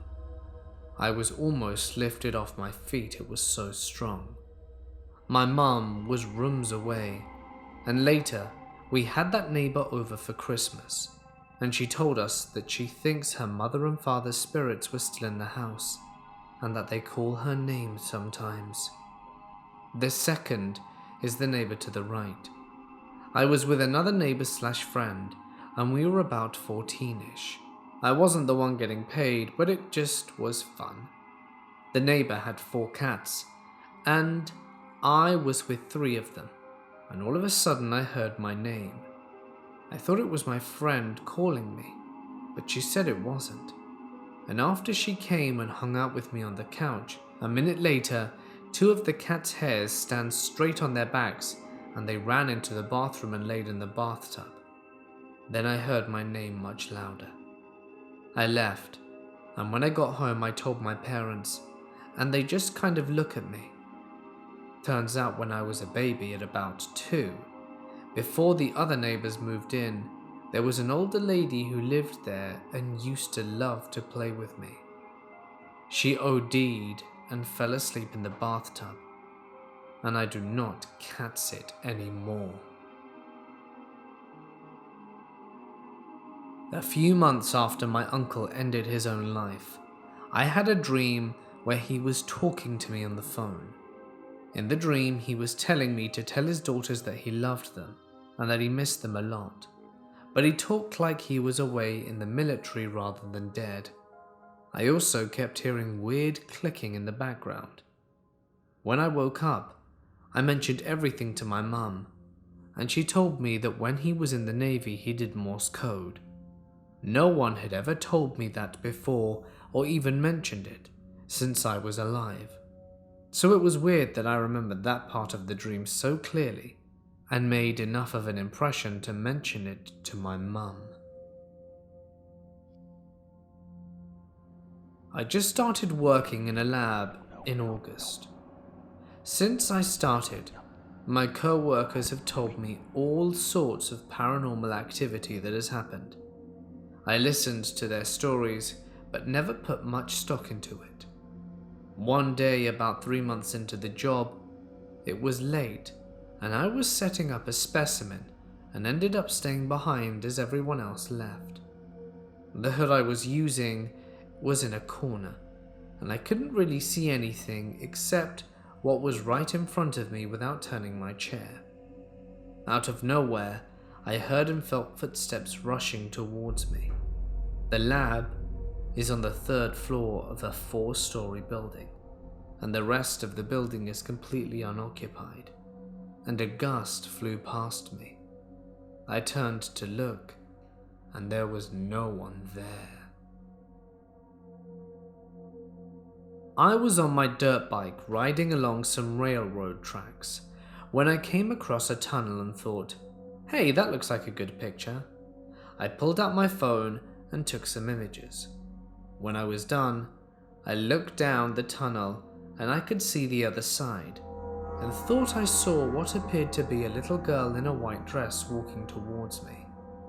I thought my eyes were playing tricks on me, so I waited a second, and that's when I heard a voice directly in my left ear whisper, "They hurt me." Let's just say I didn't know that dirt bikes would go that fast after that. In 2016, we had to put down my cat, who was 16 years old. He lived a good life and was a very loving cat. In the middle of the night, I would often hear him walking down the hallway, calling out for someone, and as I was always the one to go comfort and cuddle him to reassure him that we were there, he would sleep next to my bed. I had a good connection with him. The night we put him down, I cried my heart out before I went to sleep. I heard him walk down the hallway one last time as he called out. I opened the door and saw him, and he purred, then walked away, and I didn't sleep that night. Earlier in the year, we had to give my dog to my grandmother, who lived 6 hours away from us. It hurt me to see him go, as I was always the one to protect him and comfort him when he broke his paw, and he would sleep in my room. He would always come to comfort me, because he was scared of my cats. And after a month, when he was with my grandmother, I had a dream of him, that he was on my lap, licked my hand, and then went to sleep, and I woke up. The next morning, my family sat me down and told me the news, that he had died from liver failure that night. 2016 was not a good year. When I was 12, my dog Lizzie, who was probably 12 as well at the time, became very sick. We took her to the vet and found out she had an aggressive tumor in her abdominal area that was quickly growing. She was having strokes, vomiting, and she was very fatigued. My mum let me miss school the next day if I wanted to, but I chose to go in order to get my mind off things, and so did my little brother. My older sister decided to stay home with my mum, and we all got in the car that morning with Lizzie, and she sat in the front of my sister's lap. After I got out the car at school, I started walking over to the window where she was sitting and gave her a kiss goodbye, because I didn't know if I'd get to see her again. I couldn't stop thinking of her all day. At around noon, right after lunch, I was in my maths class. I was sitting at my desk taking notes as my teacher gave her lesson as usual, and out of the blue, I felt what I can only describe as a punch to my heart, and I knew Lizzie was gone. I could almost feel her cuddling me in my lap one last time before she left. It was like she'd come to say goodbye. I came home later that day to find my mum and sister gave Lizzie the best last day a dog could have, and took her to the vet where she was put to sleep, which happened around noon. I knew it sounds cheesy, but that's the most paranormal thing I've ever personally experienced. Lizzie got sick so suddenly that we could hardly believe it. So treat every day with your animals for granted. You never know when it will be the last time you get to see them. I used to live in a building that was rumored to be haunted. It was a 5-story walk-up with 2 apartments on each floor. I lived in one of the apartments at the top floor, but only ever had small incidents that I thought were fairly explainable. I had a cat who'd I'd cared for since he was 2 months old, and by that time he was 16 and dying of cancer. The vet was really nice and came over to put him to sleep so he wouldn't have to go to the clinic. The night after he died, I woke up at 2 in the morning and could hear sounds like furniture being moved down the stairs, and thought someone was stealing the patio furniture that my neighbor and I kept on the roof. I ran out of bed, but when I opened the door there was no one there, but I could still hear the scraping and moving. I would have thought it was just a dream, but my neighbor came out of the apartment too and started crying out of fear. She also wanted to call the cops, but in the end decided they wouldn't take her seriously anyway. I went back to bed, but woke up around dawn and felt the spirit of my recently deceased cat jump up to the bed and climb up my leg and sit on my chest purring, exactly like he used to every day. I was fully awake, and he jumped off the bed, and I felt his presence disappear. Even if this was some kind of complex hallucination, I'm really glad I had it, because I loved that cat. I was in basic training at Fort Knox, and we were on a very long road march, when out of nowhere this beautiful yellow lab with no collar, that looks exactly like my dog at home, comes up to me and walks beside me, of all people, for a few minutes, before running back into the woods. This was a big boost to me, because you need to finish the march as one of the requirements to graduate, and I was dragging ass due to stress fractures in my feet. I was able to finish, and we earned some phone time to call home, where my mum informed me they had to put down my dog. She was sick before I left, and they were hoping that she would hold on another week, but she just got too bad. When that dog came up to me, literally out of nowhere, there weren't any houses around for miles. One of the things her and I loved to do was to go on runs together, so I like to think she was coming to say one last goodbye. My mum had a cat for 15 years before she had to put it down. The first pet she got after she and my dad got together. He'd cuddle, nurse on your neck, and talk to you. Really one of those forever kitten types. Every now and again, she'd still dream about him, little peaceful dreams where he'd usually do nothing more than sit on her lap, purring or kneading. Sometimes, when we were on the phone, my mum would say, "Sugar visited me again last night," in a nostalgic sort of way. I always kind of patronized her, until a very close friend of mine passed away due to brain cancer.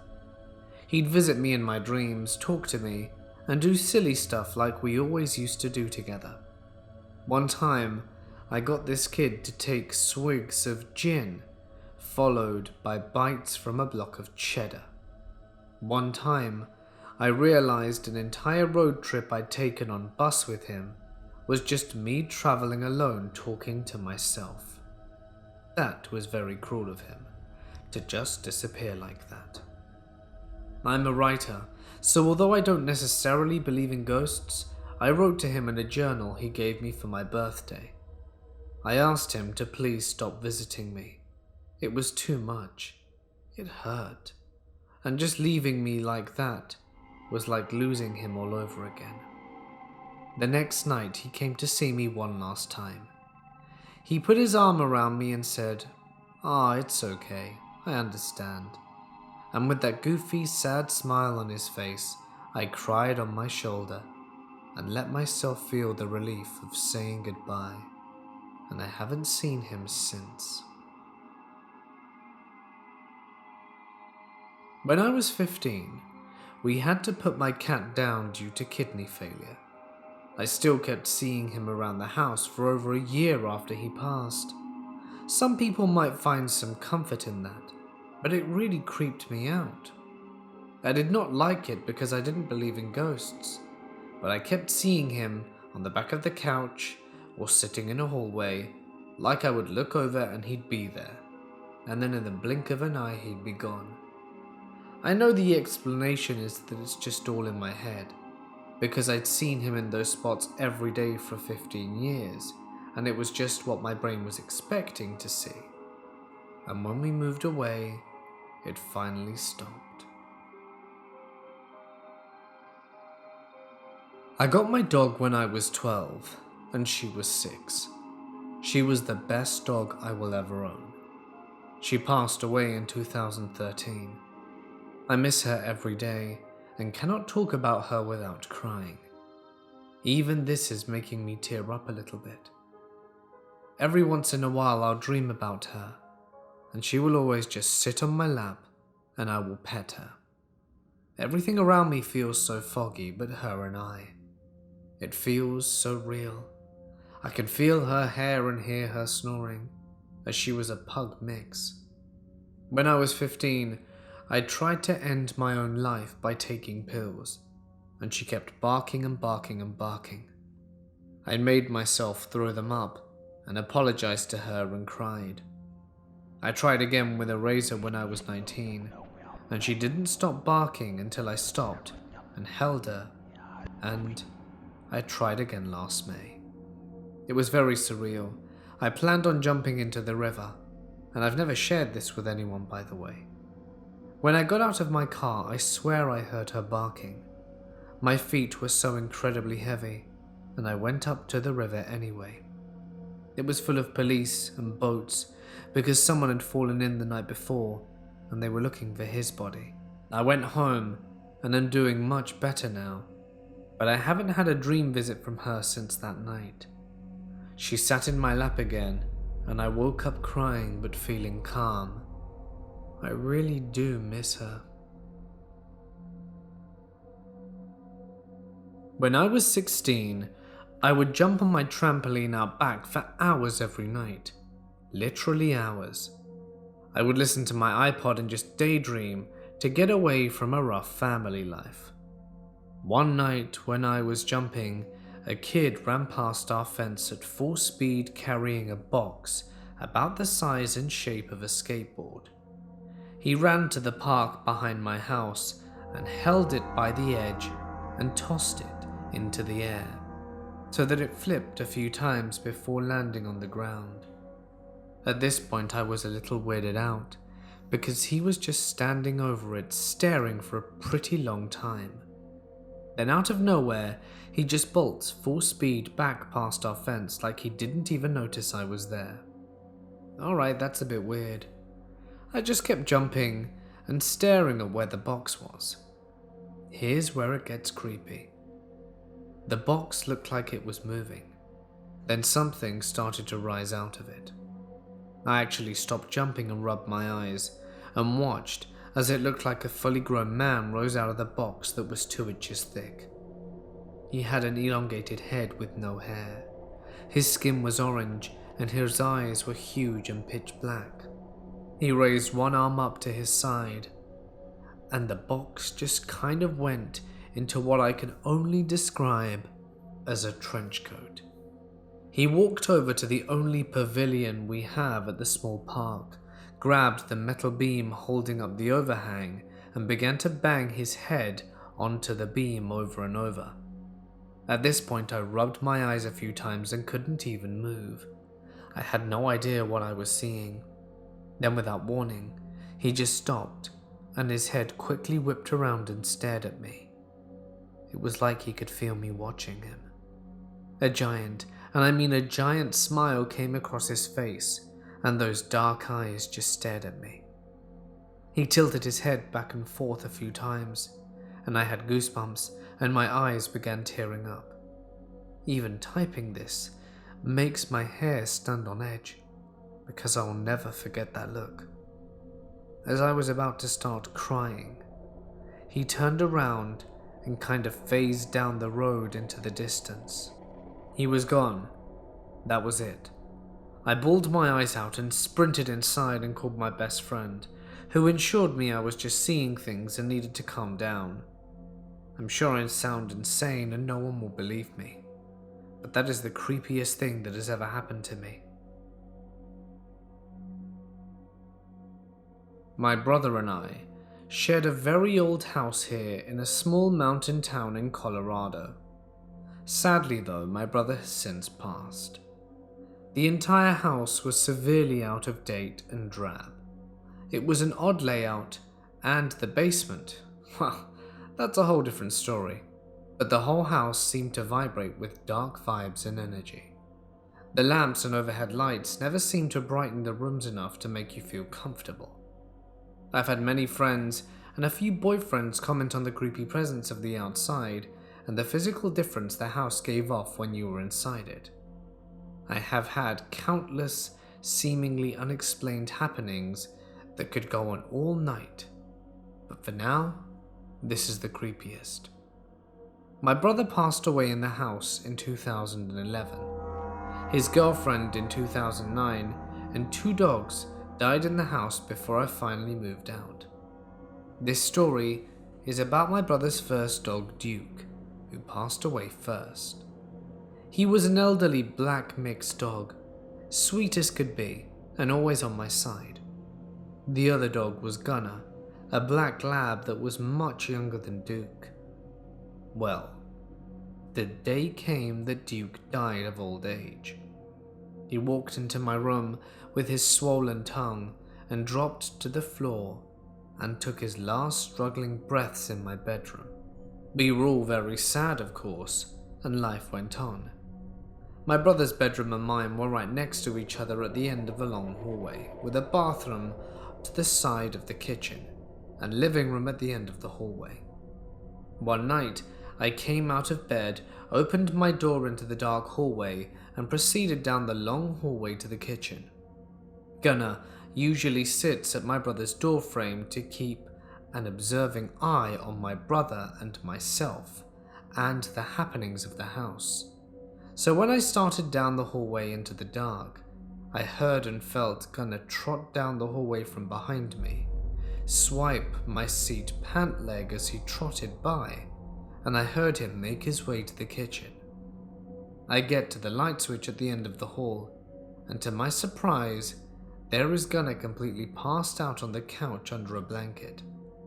That was not the Gunner who ran past me, and it still gives me chills remembering this story. My aunt who was like my second mum, died suddenly when I was 3.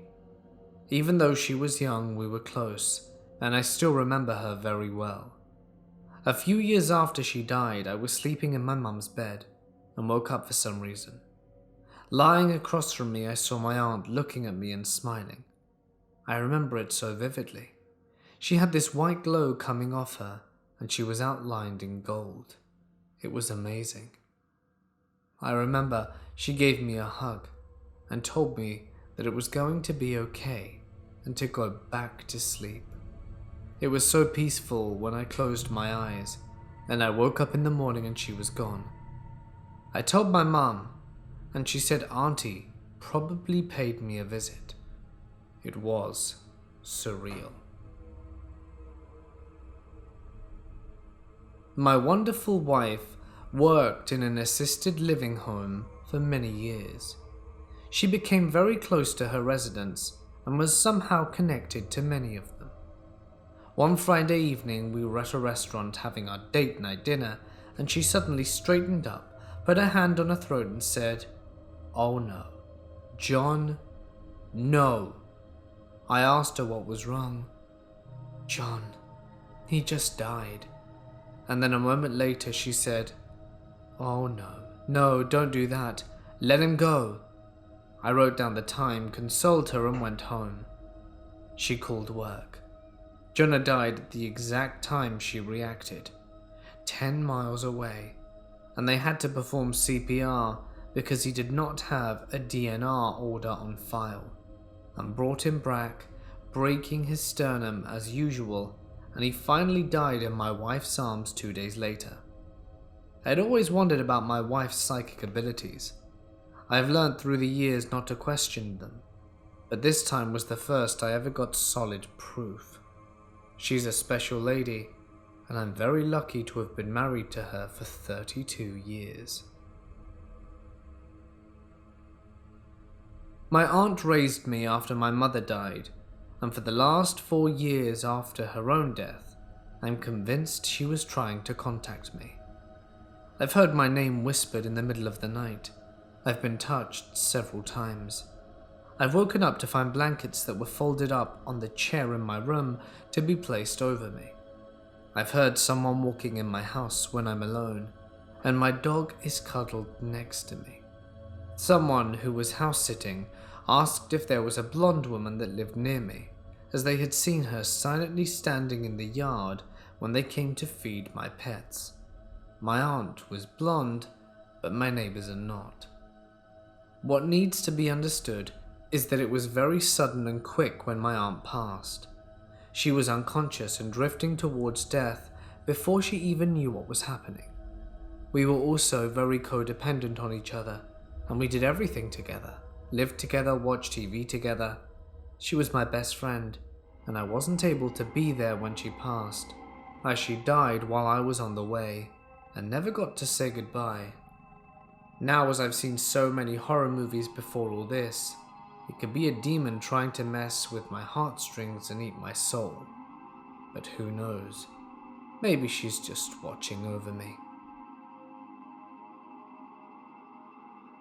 This is my friend's story. Her dad ended his own life when he was in college. Her uncle, her dad's brother, and her dad were in a huge fight, to the point of not speaking to each other. The uncle felt super guilty about being on bad terms when his brother did that. Fast forward to a few months later. It was 3 a.m. and her uncle got a phone call from a random number. He realized after a few moments that it was his brother's old cell phone number, and he immediately called the number back. A very groggy woman answered the other line. He tells her that she just called him, and she swears up and down that she did not. She even checked her recent calls, and the uncle's number didn't show. They were both pretty freaked out, but they hung up. Fast forward a few months later, the same thing happens. This time the uncle doesn't call her back. He just decides to go to the next day to the AT&T to block the number from calling him. So the next day he goes in and tells them the story. The employee all of a sudden gets really quiet and sort of pale, and proceeds to tell my uncle that a few months ago, when the first phone call happened, the woman was so scared by his story she asked for a different phone number. The phone number now belongs to no one and had been disconnected for months. They think that it was my dad's way of telling his brother that he forgave him. They still have no explanation as to why the number called my uncle in the first place, though. When I was about 2, my grandfather died.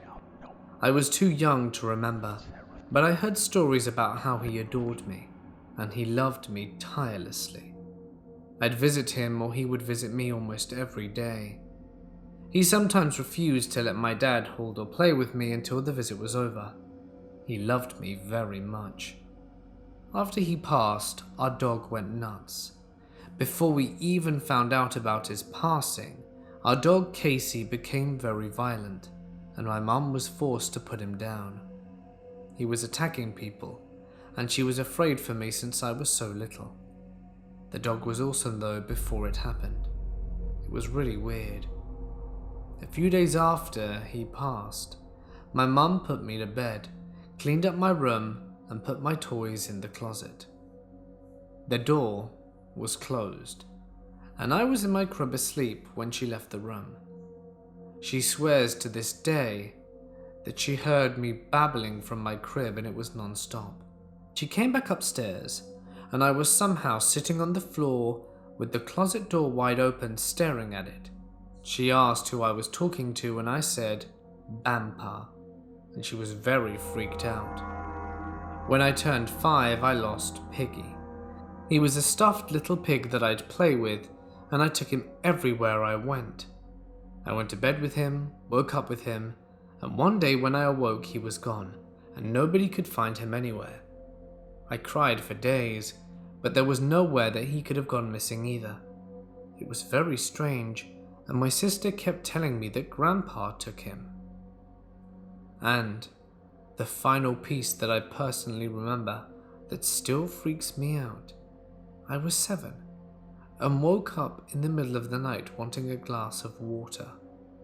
I didn't want to wake my parents, so I left the lights off, and as I made my way downstairs, I took a hard slip and was about to smash my face against the bottom, when all of a sudden I feel something or someone catch me.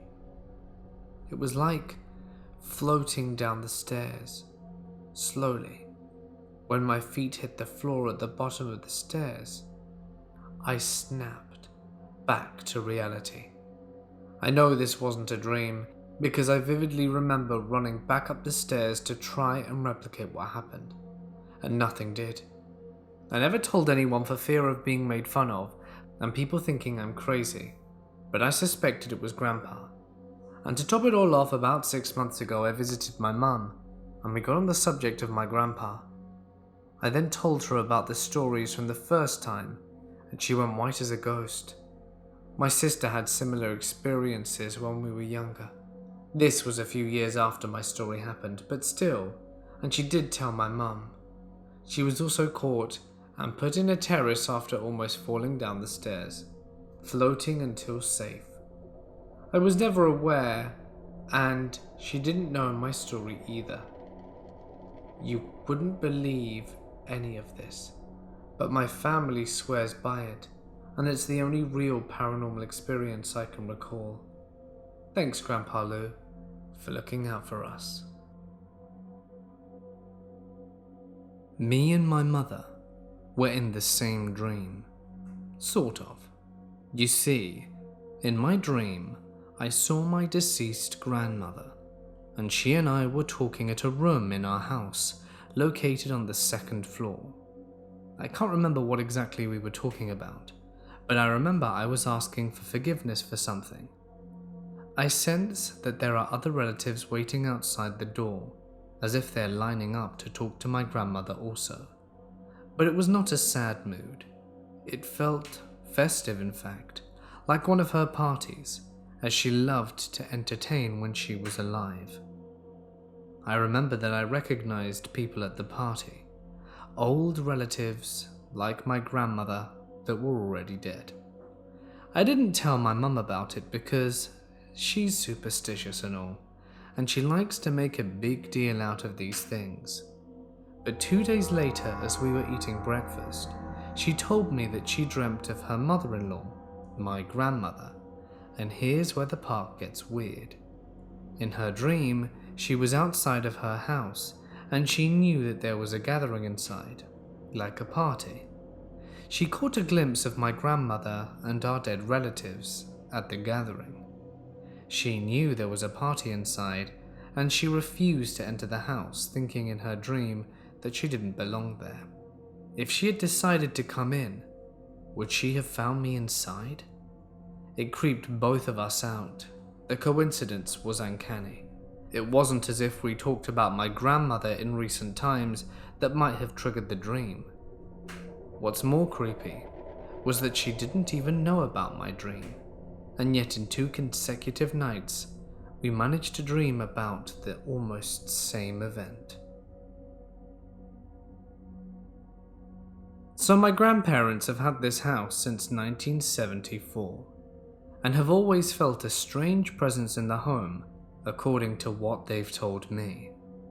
I'm 17 years old and have also always felt a strange presence, like a dark energy in the house, since a very young age. In 2010, my grandparents' son, my uncle, ended his own life in the house. Before he did this though, he had tried to do the same thing in his teen years, and ended up going blind after not being successful. He'd had a rough life, but he seemed like he was always very happy, and my 8-year-old self had no idea what had happened when I found out that he had passed. After that, the house became increasingly more active. Footsteps at night, shadows across walls, and things being misplaced. When we know, we put them somewhere else. Things got bad quickly. This lasted until we had a priest come and bless the house in 2011, and it seemingly stopped. Nothing happened anymore until recently. And then things have gotten strange again. I made a bad mistake and taunted the entities and put my hand on a lamp near me as I was doing it. Sparks flew up from the lamp, and I was pretty terrified, as that's never happened before. Most of my recent experiences were just last week. I was up at around 3 a.m. when everyone was asleep. I was on the family computer trying to get work done when I heard 3 or 4 loud footsteps and turned to where the noise was coming from and saw a shadow figure moving across the wall. I checked from where it came from, and no one was there. Everyone was asleep in the house except me. I was obviously freaked out a little, but continued on doing work because it didn't bother me too much. My grandmother is absolutely certain something is watching her at night, and she claims she heard a growl when she was in the kitchen one time late at night. My grandfather dismisses everything she says and always tries to come up with a natural explanation for it. Here I am today, just wanting to know other people's opinion on what you think of my creepy situation.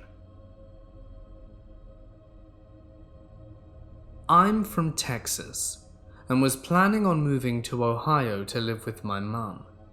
But before I moved, she told me that when she was in the house one time by herself at midday, that she heard a growl come from upstairs. She said she ran upstairs yelling and checking all the rooms. I honestly thought she was joking, but about a month later I moved in and started school. So there were times I was home by myself and everything was just normal. I hadn't heard anything, so I started to think she was just full of it, and scared because she was by herself with the accompaniment of her boyfriend every now and then. I just finished a study sesh at the library at around 7:30, and my mum said she was working late. By the time I got home it was 7:45, and during winter the sun was already set. I went inside. Only the kitchen light was on, and I began eating a snack while leaning against the counter. I looked towards the dining room where it was dark and started to feel uneasy. So I went to go turn on the light as I was walking back, and I passed the stairs, and it sounded like someone was running down them. So I assumed it was the neighbors or the house settling. Then I started walking past the couch and heard heavy breathing, like if someone literally just got through running a marathon. I decide to ignore it and go back to the kitchen to finish my snack. As soon as I lean against the counter, something growled at me from the other side of the wall. I stopped what I was doing, and I was slightly peeking around the corner, and it growled at me again, but louder this time.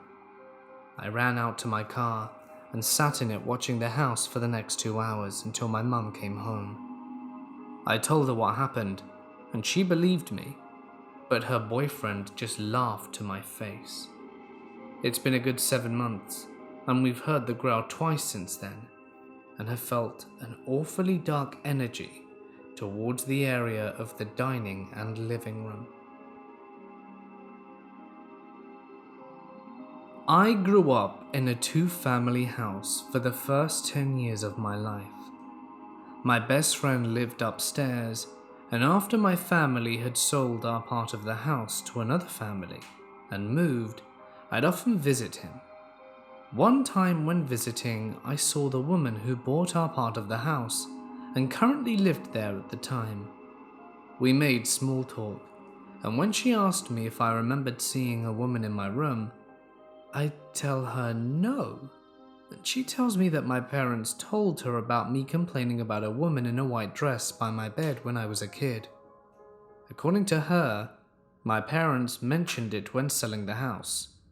She also tells me that her son is now seeing the same woman and that he's afraid of her. I disregard it and sleep uneasily that night. The next morning I ask my parents about it, and they completely ignore it. They don't say if it's true or untrue, they just say nothing. I'm not sure to this day what happened, but I sure hope that the lady that lived in my old house was joking.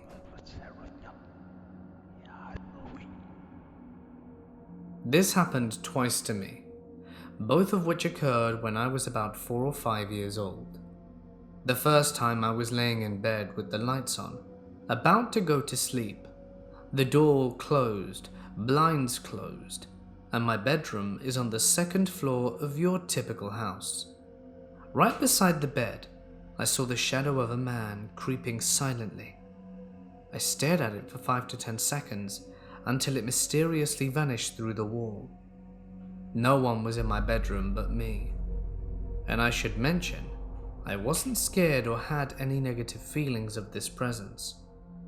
The second time was much the same, but I was on top of my stairs playing with action figures as I heard a noise. I looked down the stairs, and the same type of shadow man was creeping through the hallway.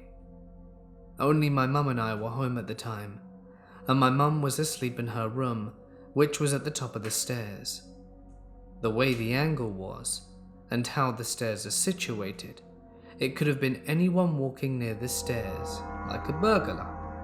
Once again, I wasn't scared of this presence. I just didn't understand what it was or what it meant. I just knew it wasn't the ordinary, and definitely wasn't human. I lived in this house for a good 20 more years, and never witnessed anything again. Just random acts where my dogs would bark at nothing. One night, I had this rough dream where my friend came up to me hysterically about his dad being gone and was having a terrible time. It was one of those dreams that looked and felt real, but the moment you wake up, you realize it wasn't true. Fast forward a few hours later, and I was sitting next to the kid I dreamt about, in the same way we always did, before going out to football practice in the 105-degree heat. And for some reason, I turned to help and told him about the dream and described it thoroughly to him. and as I did so, with a stone-cold face, he said to me that today is the 10-year anniversary since his dad left his family. And up until that point, I'd never known anything about his father or when he left his family. It was creepy. My first story happened when I was working part-time in a town called Franschhoek on the Western Cape of South Africa. I was staying at an old boarding house on the outskirts of town. There were 2 houses on the property. The oldest was the main residence that was still in the old Cape Dutch style and was where the owners lived. The other was hired out to boarders. It was not as old, having built in the mid-1800s. The room I stayed in had an old-fashioned wardrobe against the wall, where I kept my clothes. It was very peaceful, with a terrific view of the town from the window. There was a communal bathroom halfway down the opposite passage. One night I had just turned out the bedside light when I saw a figure approaching the foot of my bed. At first I thought it might be one of the other residents, and I switched the light back on again.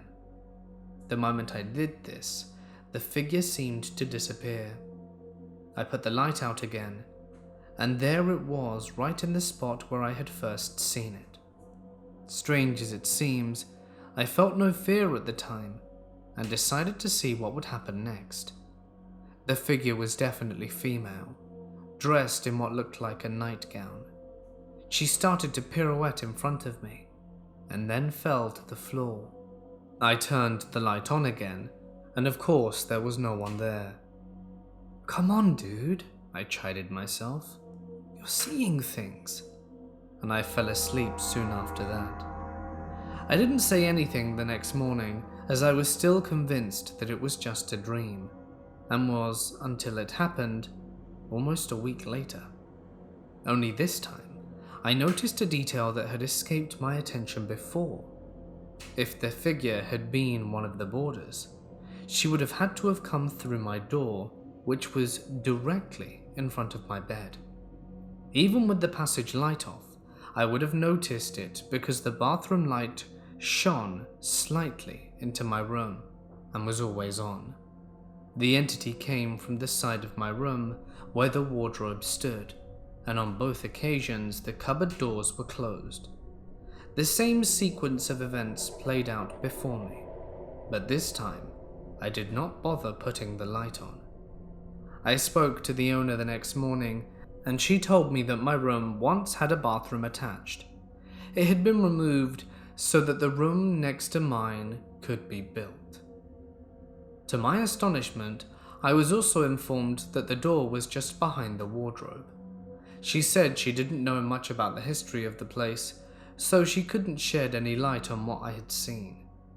Intrigued, I asked around and was finally introduced to an elderly gent who lived in the senior citizens' home.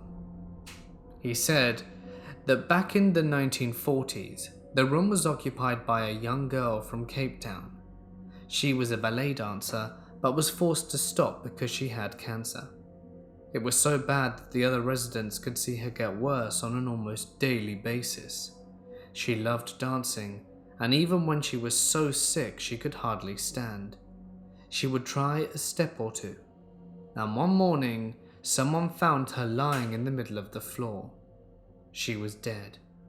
Someone said that he was certain that she tried to dance before collapsing. I will leave you to your own opinion of what I saw. My second encounter. A close friend and I began helping people who had been troubled by occurrences that they could not explain. Many of these ended up being more of a counseling session or suggesting that they seek professional or medical help. But there were others that truly were paranormal. By the time this incident occurred, we had gathered quite a large group, with myself and Tom, as well as 2 others being the core. One of them, Mark, was a sensei and a Buddhist.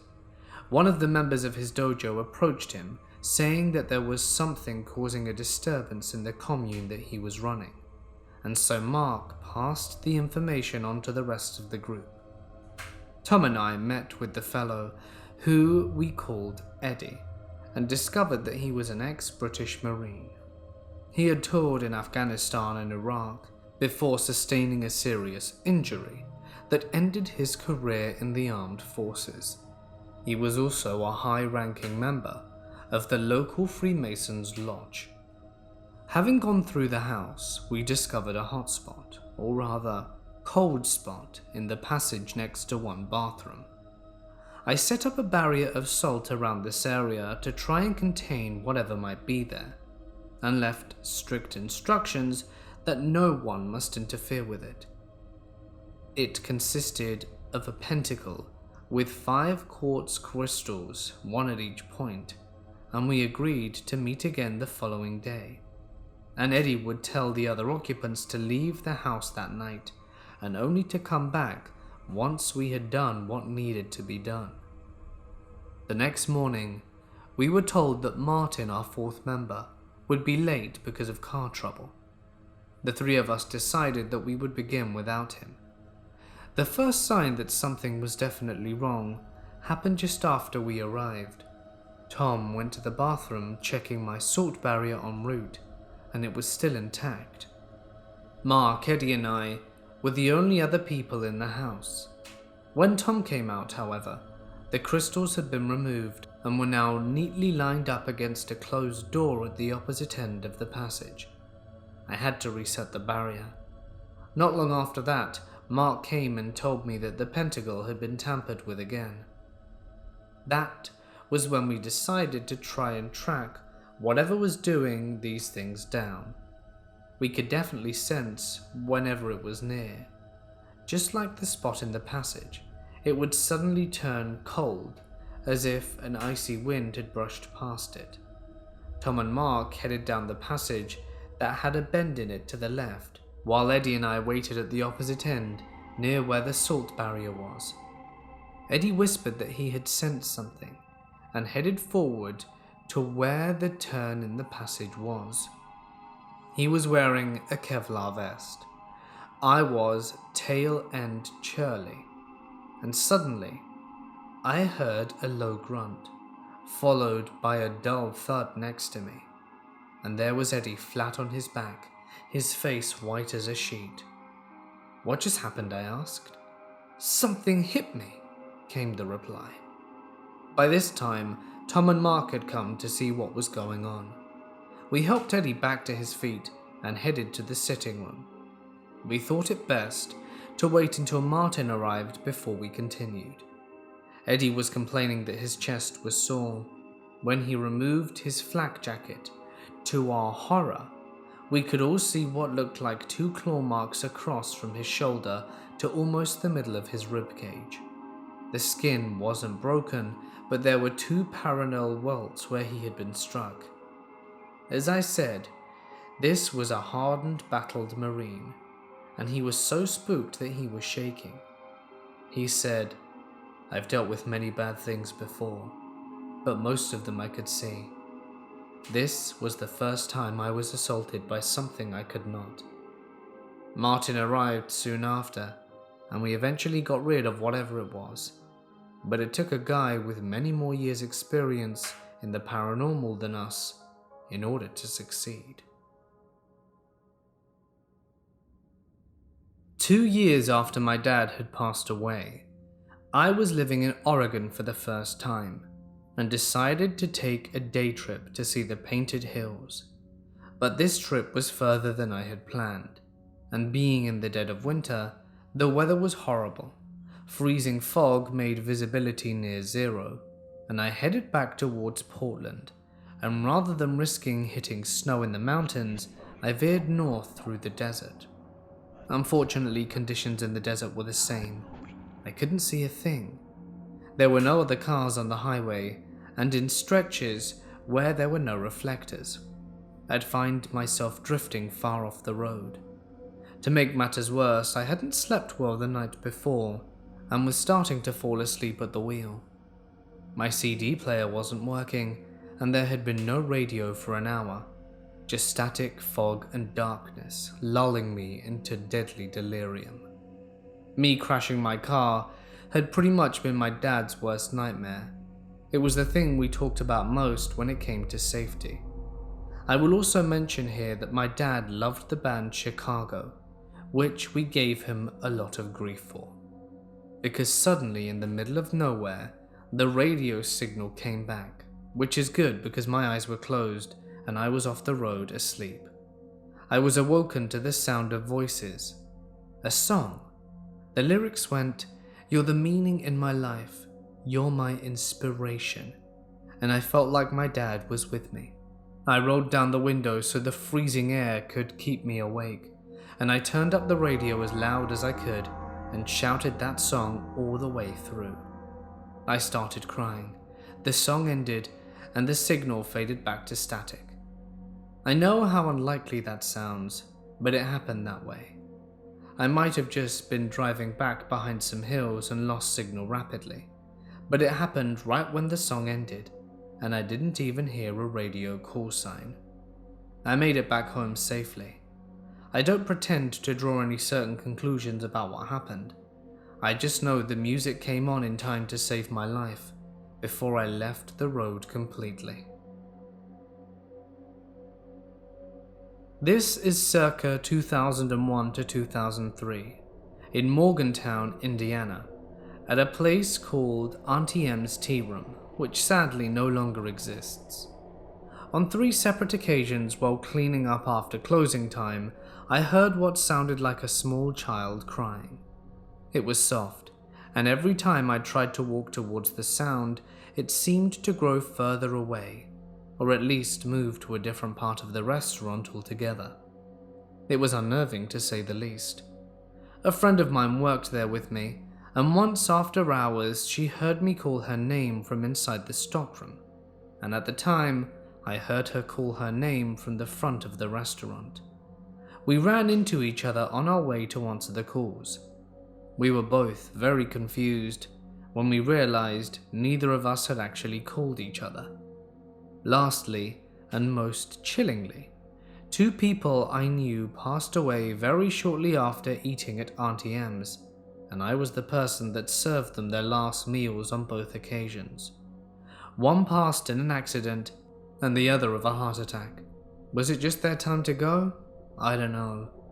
But it really creeped me out that in that restaurant, I've served 2 people their last meals on Earth. A year before my son was born, my boyfriend's father died. I'd never met him before, but heard stories of his twisted sense of humor and how he liked to mess with people. My boyfriend wasn't particularly close to his dad. We lived together in North Carolina, and his dad had taken off to Seattle when my boyfriend was young. I don't think my boyfriend really grieved until our son was born, and he realized that his dad would never meet him. That hit him hard. Over the first month of caring for our newborn, we started to notice screws that had fallen out of household items. Kitchen chairs, towel racks, screen doors, outlet covers. The most random stuff. More than a dozen loose screws in the span of a week. Kind of weird, but we were sleep-deprived parents and didn't really have the mental stamina to waste trying to figure it out. One day we were chilling in the living room, and a screw falls out of the light fixture and lands in my boyfriend's lap. He starts laughing hysterically so hard he can't breathe. When he finally calms down, he tells me what set him off, and he holds the screw up and said, "I finally get it. My dad is screwing with me." We never had a loose screw since.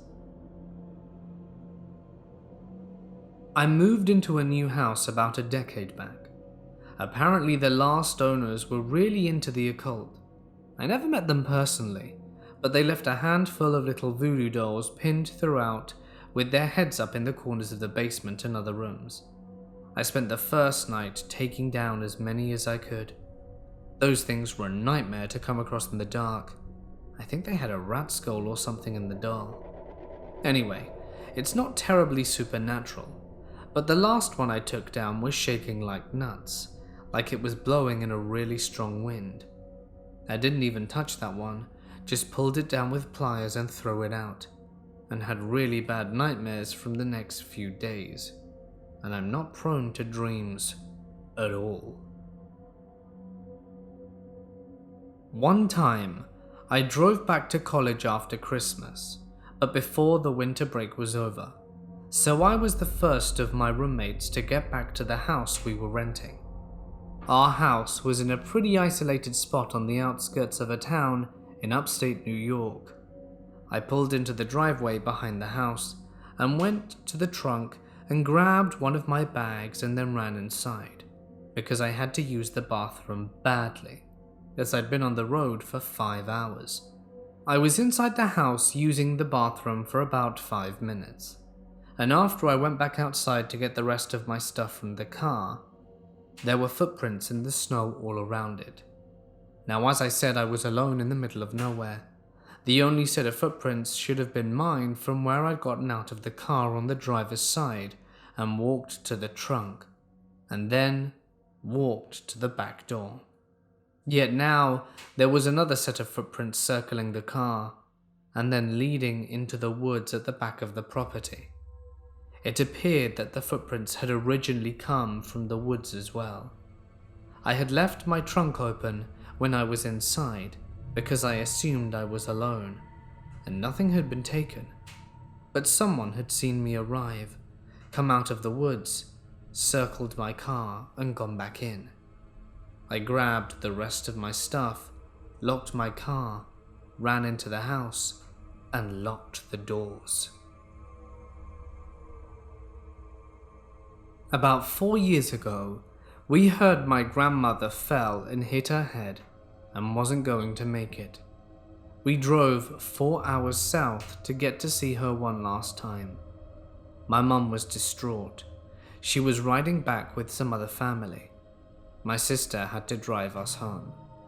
We were pulling off on the side road, and I can't remember what we were doing over there, but we were waiting for cars to pass so that we could do a U-turn.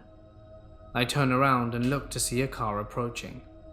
My sister then says, "I'm gonna hit this car."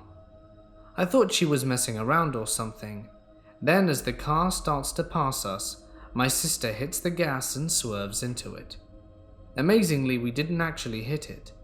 The other driver had insane reflexes and swerved us around, and didn't even honk or stop. My sister instantly started to freak out and said she didn't see it. I was confused. I told her what she told me, but she had no memory of saying that. She then burst into tears saying she didn't see it, and she didn't say that. But my brother in the back seat confirmed we both heard her say it.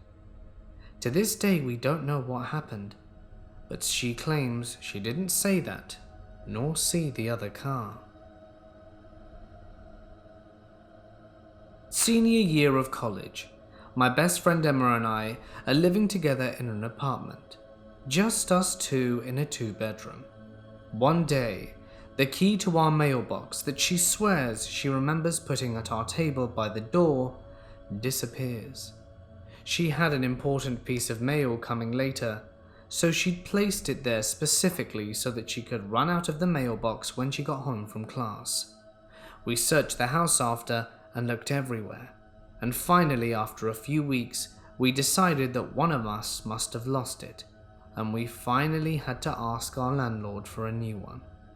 It was just an annoying household mystery, until one night a few months later. Emma is a super spiritual person, claiming she can feel presences and stuff like that. Personally, I thought it was bull. For example, she has always claimed that when she passes under a streetlight in her car, it flickers off while she's below it, and comes back on when she's looking at it in her rearview mirror. I can always tell how dumb that sounds, but she's below the light so you can see it. She was driving home one night along a long street, and the streetlight phenomenon kept happening to her. She arrived at our place and immediately mentioned the streetlight thing was in full force, and she felt like she had a presence with her. I literally said out loud, "Why would a ghost be able to change the lights, Emma?" Right as I said that, the lights in our apartment went out for 10 seconds and turned back on. Needless to say, we were both scared, and we freaked out for a while and finally calmed down.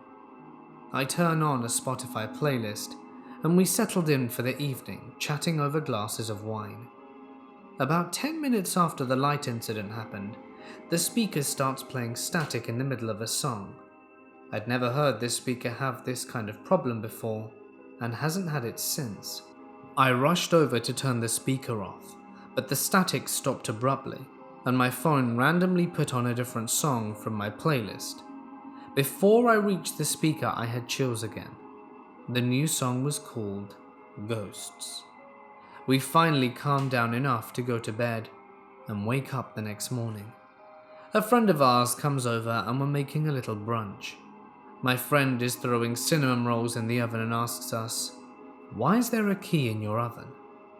The mysteriously vanishing male key was literally balanced across the rack in the oven. Not on the bottom of the oven. This tiny key was sitting on 2 wires in the oven perfectly. Literally, there's no way it could have just fallen and landed in there like that. It had to have been put in there purposely by someone. We moved out about a month later, but there were no more surprises.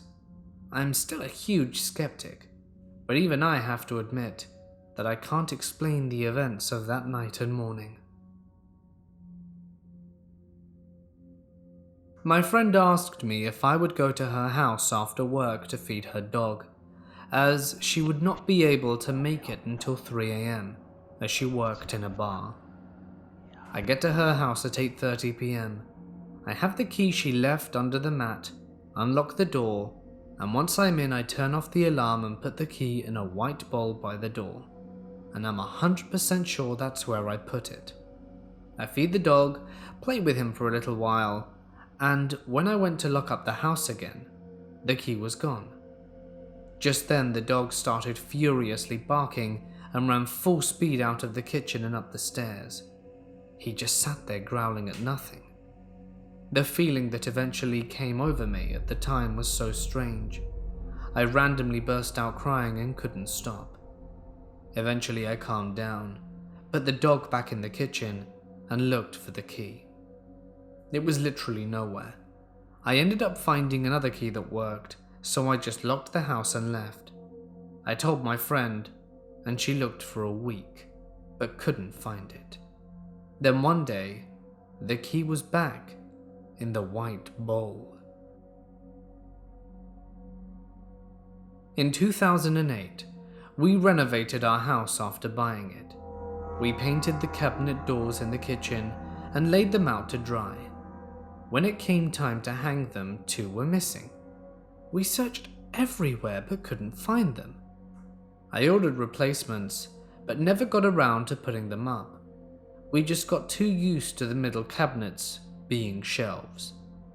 About a year and a half go by, and I decided to paint the replacement doors and put them up. I painted them, then got busy at work and never got around to putting them up. Less than a year ago, I searched everywhere looking for the doors.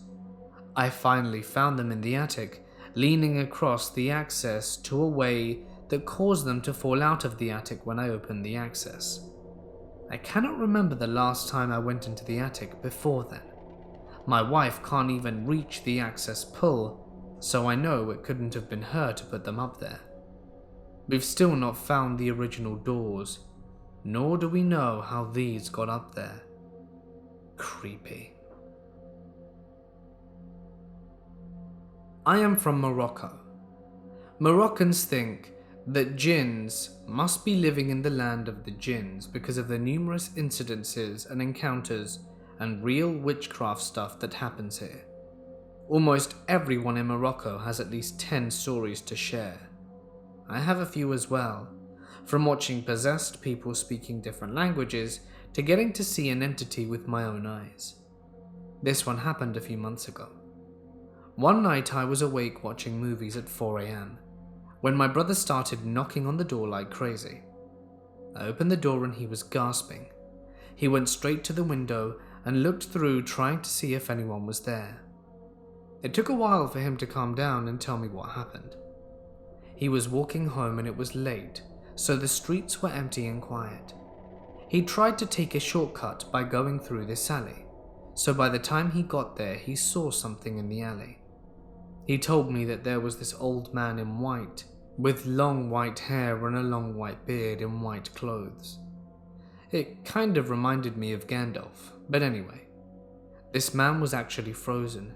He was standing in the middle of the alley looking up, and not moving at all at 4 a.m. My brother stopped and stared at a distance, and suddenly this guy turned his head so fast and stared back at my brother, and he had no facial expressions when he began running towards him. He was running so fast, it was impossible for a man his age. My brother fled, and didn't stop running nor looking back until he got home. I used to have a penchant for wandering around abandoned buildings when I was in high school. One time a friend and I decided it would be a good idea to explore a farmstead that hadn't been in use for years. The whole experience was really bizarre. The farmstead was accessible by a long gravel road that brought you to a cluster of dilapidated buildings around a central barn. We parked at the end of a gravel road and turned off to the main road so that we could walk around the property and just pull out quickly later. We went into the barn first, and there were deer bones arranged in a circle around the skull, and a bunch of blankets and wood stacked in a corner of the room. We thought it was really cultish and weird, and noped out of there and began making our way back to the car. Halfway down the gravel road we heard crunching, heavy footsteps, and someone screeching behind us, a blood-curdling scream. We sprinted back to my car and tried to peel out of there as fast as possible, but it had snowed the night prior, and my back tire was stuck in a puddle of melted snow. My friend was screaming because she was freaked out and wouldn't turn to look at the path behind us. By the time I had gotten the car unstuck, she turned around to see if there was something following us, but there was nothing there. It could have been a bird or something, but we both swear up and down to this day that something was following us. I actually thought I was going to die that day. I used to go exploring abandoned places with my friends. The weirdest experience was at this abandoned amusement park we went to. The last time we had been there, a skeleton of a cat had fallen from a ceiling tile inside one of the buildings and freaked out my friend, but I wasn't there, so I didn't know much about that. But this park has a long walk to get to the entrance, and the gate has been bent just enough so that you could step through it at a right angle. So we walk probably a mile across a field to get to the gate and step inside. The first building is some sort of storefront type thing. We walked up to it, and one of my friends notices a light coming from inside, and we all fall silent as he steps forward to peek in. He looks back wide-eyed, and naturally, the urban exploring rest of us go over to the doorway and check out what he saw. The whole wall opposite us was on fire. It looked like it had been lit no less than 10 minutes before we got there, and we straight sprinted back to our cars after that. Freaky stuff. I sometimes have precognitive dreams, like my father dying, only to have him fall off a roof and shatter his pelvis and die almost a week later after having the dream. The one that gets me though is the dream where my girlfriend and I were walking through the streets of New York City. Well, it was a world of white, but one New York City building was in this space. A large crowd with their eyes to the sky. We walked up to them and asked them what they're looking at. Someone in the crowd says they're gonna jump off the building. My girlfriend and I look up to see a shadowy figure that we can't make out the gender or race of, but it's human. We see this person walk off the edge, and I cover my girlfriend's eyes and close mine whilst turning my head to the floor. All of a sudden, a voice that only I can hear tells me, "I need to watch. There's a reason you need to see this." I watch as this bottom explodes on the ground, and I wake up. I also wake up my girlfriend and tell her this story and eventually fall back to sleep. The very next day, meaning the morning after the dream, I go to work and the doorman of the building tells me about a girl who jumped off the building. I ask questions, but he saw it and was obviously in a state of shock from the event.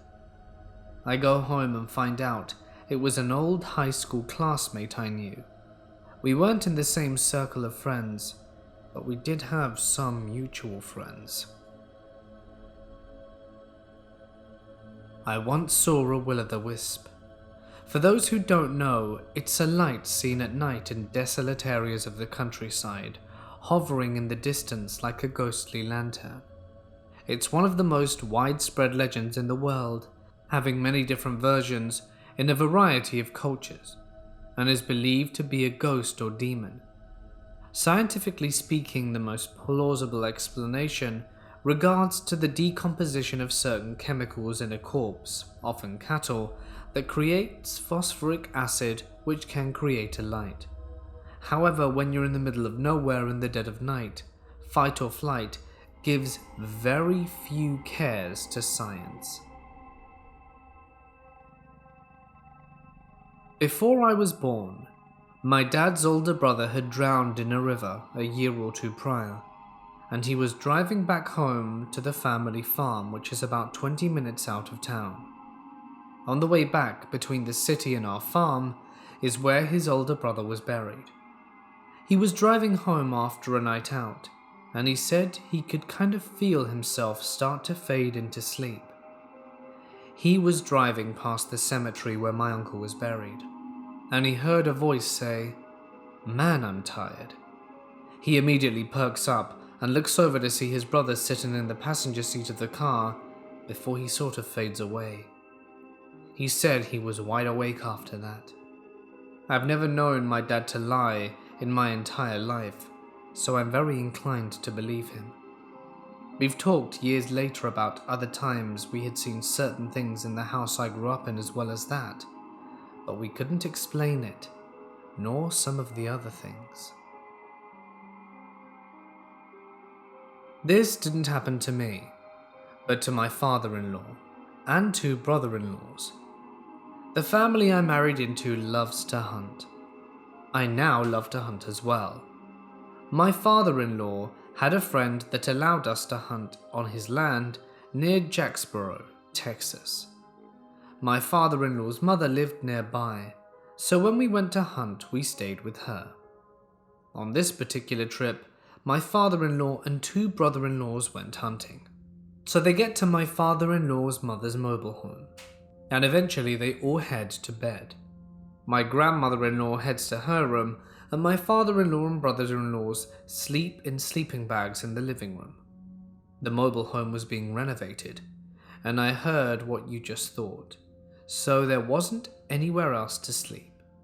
Previously, this house was abandoned when she bought it.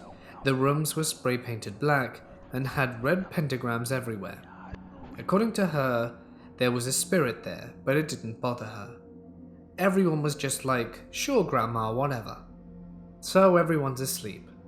The two brother-in-laws are on the floor, and my father-in-law was on the couch. One of my brother-in-laws wakes up because he got really cold and left a draft. I checked the doors and windows and they were all shut, so he laid back down and tried to go to sleep. But for some reason he still felt ice cold. My second brother-in-law begins to stir and notices that his brother's awake, and they comment to each other that it's very cold in the room. All of a sudden, a strong gust of icy cold wind blows through the room. It had come through the front window, and blew the curtains out into the room. As the curtains fall back into place, they fall into the shape of a human figure, like someone was standing between the window and curtains. My brother-in-laws nudge each other and ask if they had just seen the figure in the curtains. One of them goes, "I'm about to grab my gun and leave." All of a sudden, my father-in-law, who happens to be a pastor, sits up on the couch, points his finger at the figure and says, "I rebuke you in the name of the Father and Son and Holy Spirit. Leave this place now."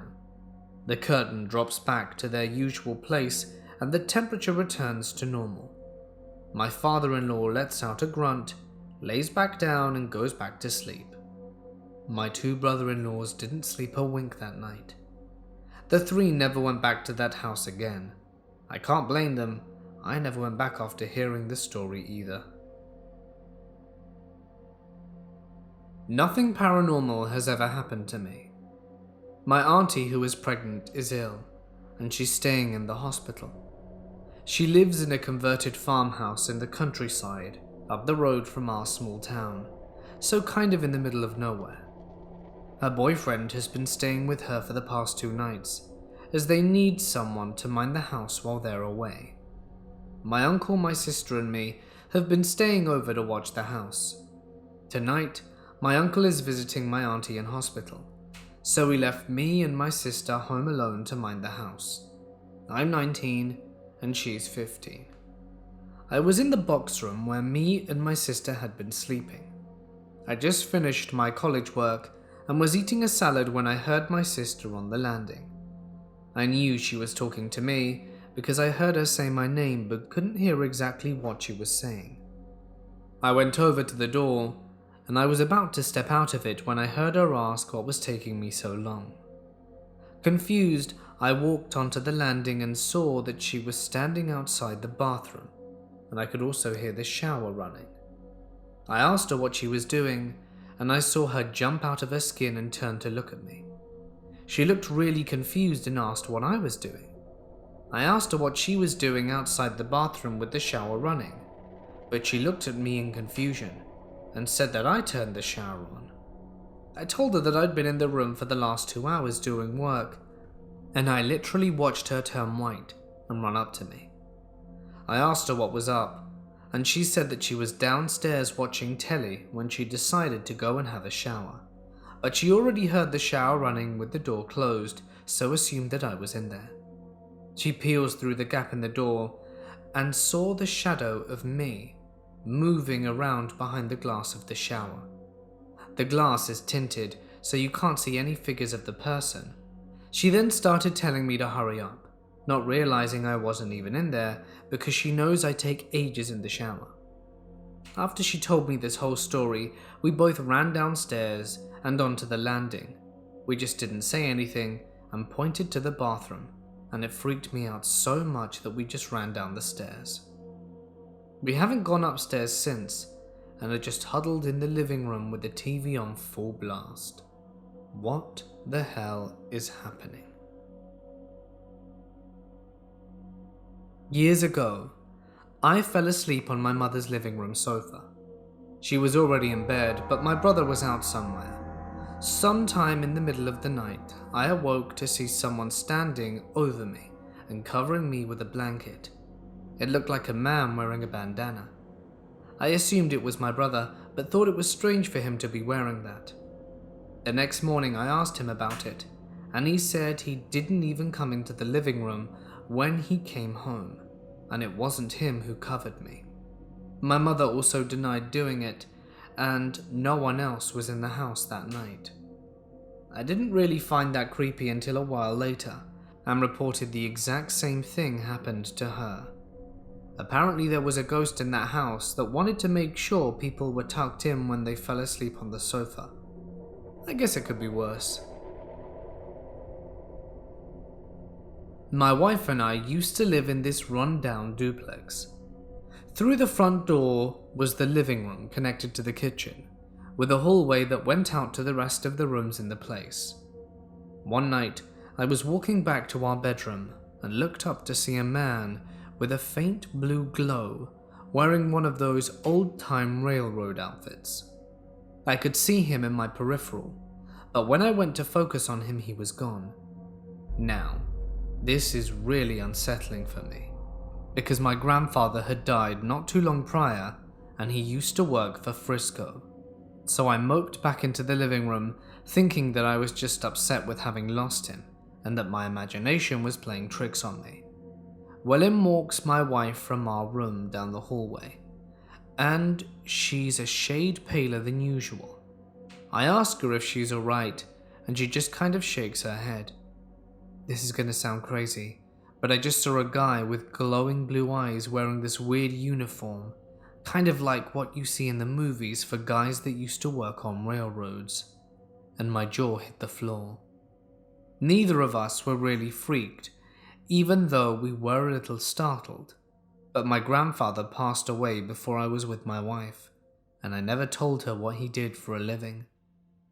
A few days prior, my wife had drawn a salt line at the front door to keep slugs from coming into the house. There's a bonus creepy factor. When I was 3 years old, my mother, father, 2 older brothers and myself moved into a 2-story house in Washington State. I remember the house was renovated and my room was on the 2nd floor, from my parents' room. When I was 4, my uncle died from liver failure in my bedroom during the night, and the next morning I woke up early to crying. I come to find out it was my grandmother crying later, but at the time I didn't know what was going on. I didn't know until I tried to go upstairs from where I had been sleeping on a guest bed during the night before. Once I walked to the 3rd step, I saw my father carrying the lifeless body of my uncle over his shoulder out the front door. I ran back to the spare bed and held my head in my hands, shocked and realizing he was gone. My mother came down after a while to try and break the news to me, and before she said a word I said, "I know, Mummy," and then we both cried. Not long after this, and until we moved out of the house when I was 17, footsteps walking down the hall could be heard coming and going to my room. So loud. My father thought it was an intruder, but when he looked, no one was there. I remember one night when I was about 10 years old. I remember seeing the outline of a man running towards me down the hall as I stood in the dining room. The outline flashed like a turn signal on a car as it got closer. The outline was a dark pink, almost like a light maroon color, and it disappeared entirely halfway down the hall, but I felt it move through me. I was so scared I froze, then sat down on a couch nearby and processed what I saw. I don't remember that night much, but I know the hallway still scared me, and I felt like I was being watched intently by something, and the feeling would go away once I crossed the threshold of my bedroom and closed the door. Over the next several years, everything slowly changed for the worse. After my uncle died, we inherited a few things from him.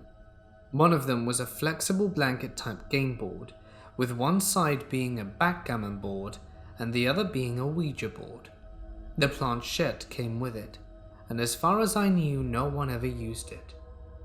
It took many years before my father found it, and being a Jehovah's Witness and having something like this considered devilish, he burnt it. I remember the black smoke emanating from it. It was thick, and the flames, what little they were purple, or at least I thought they were.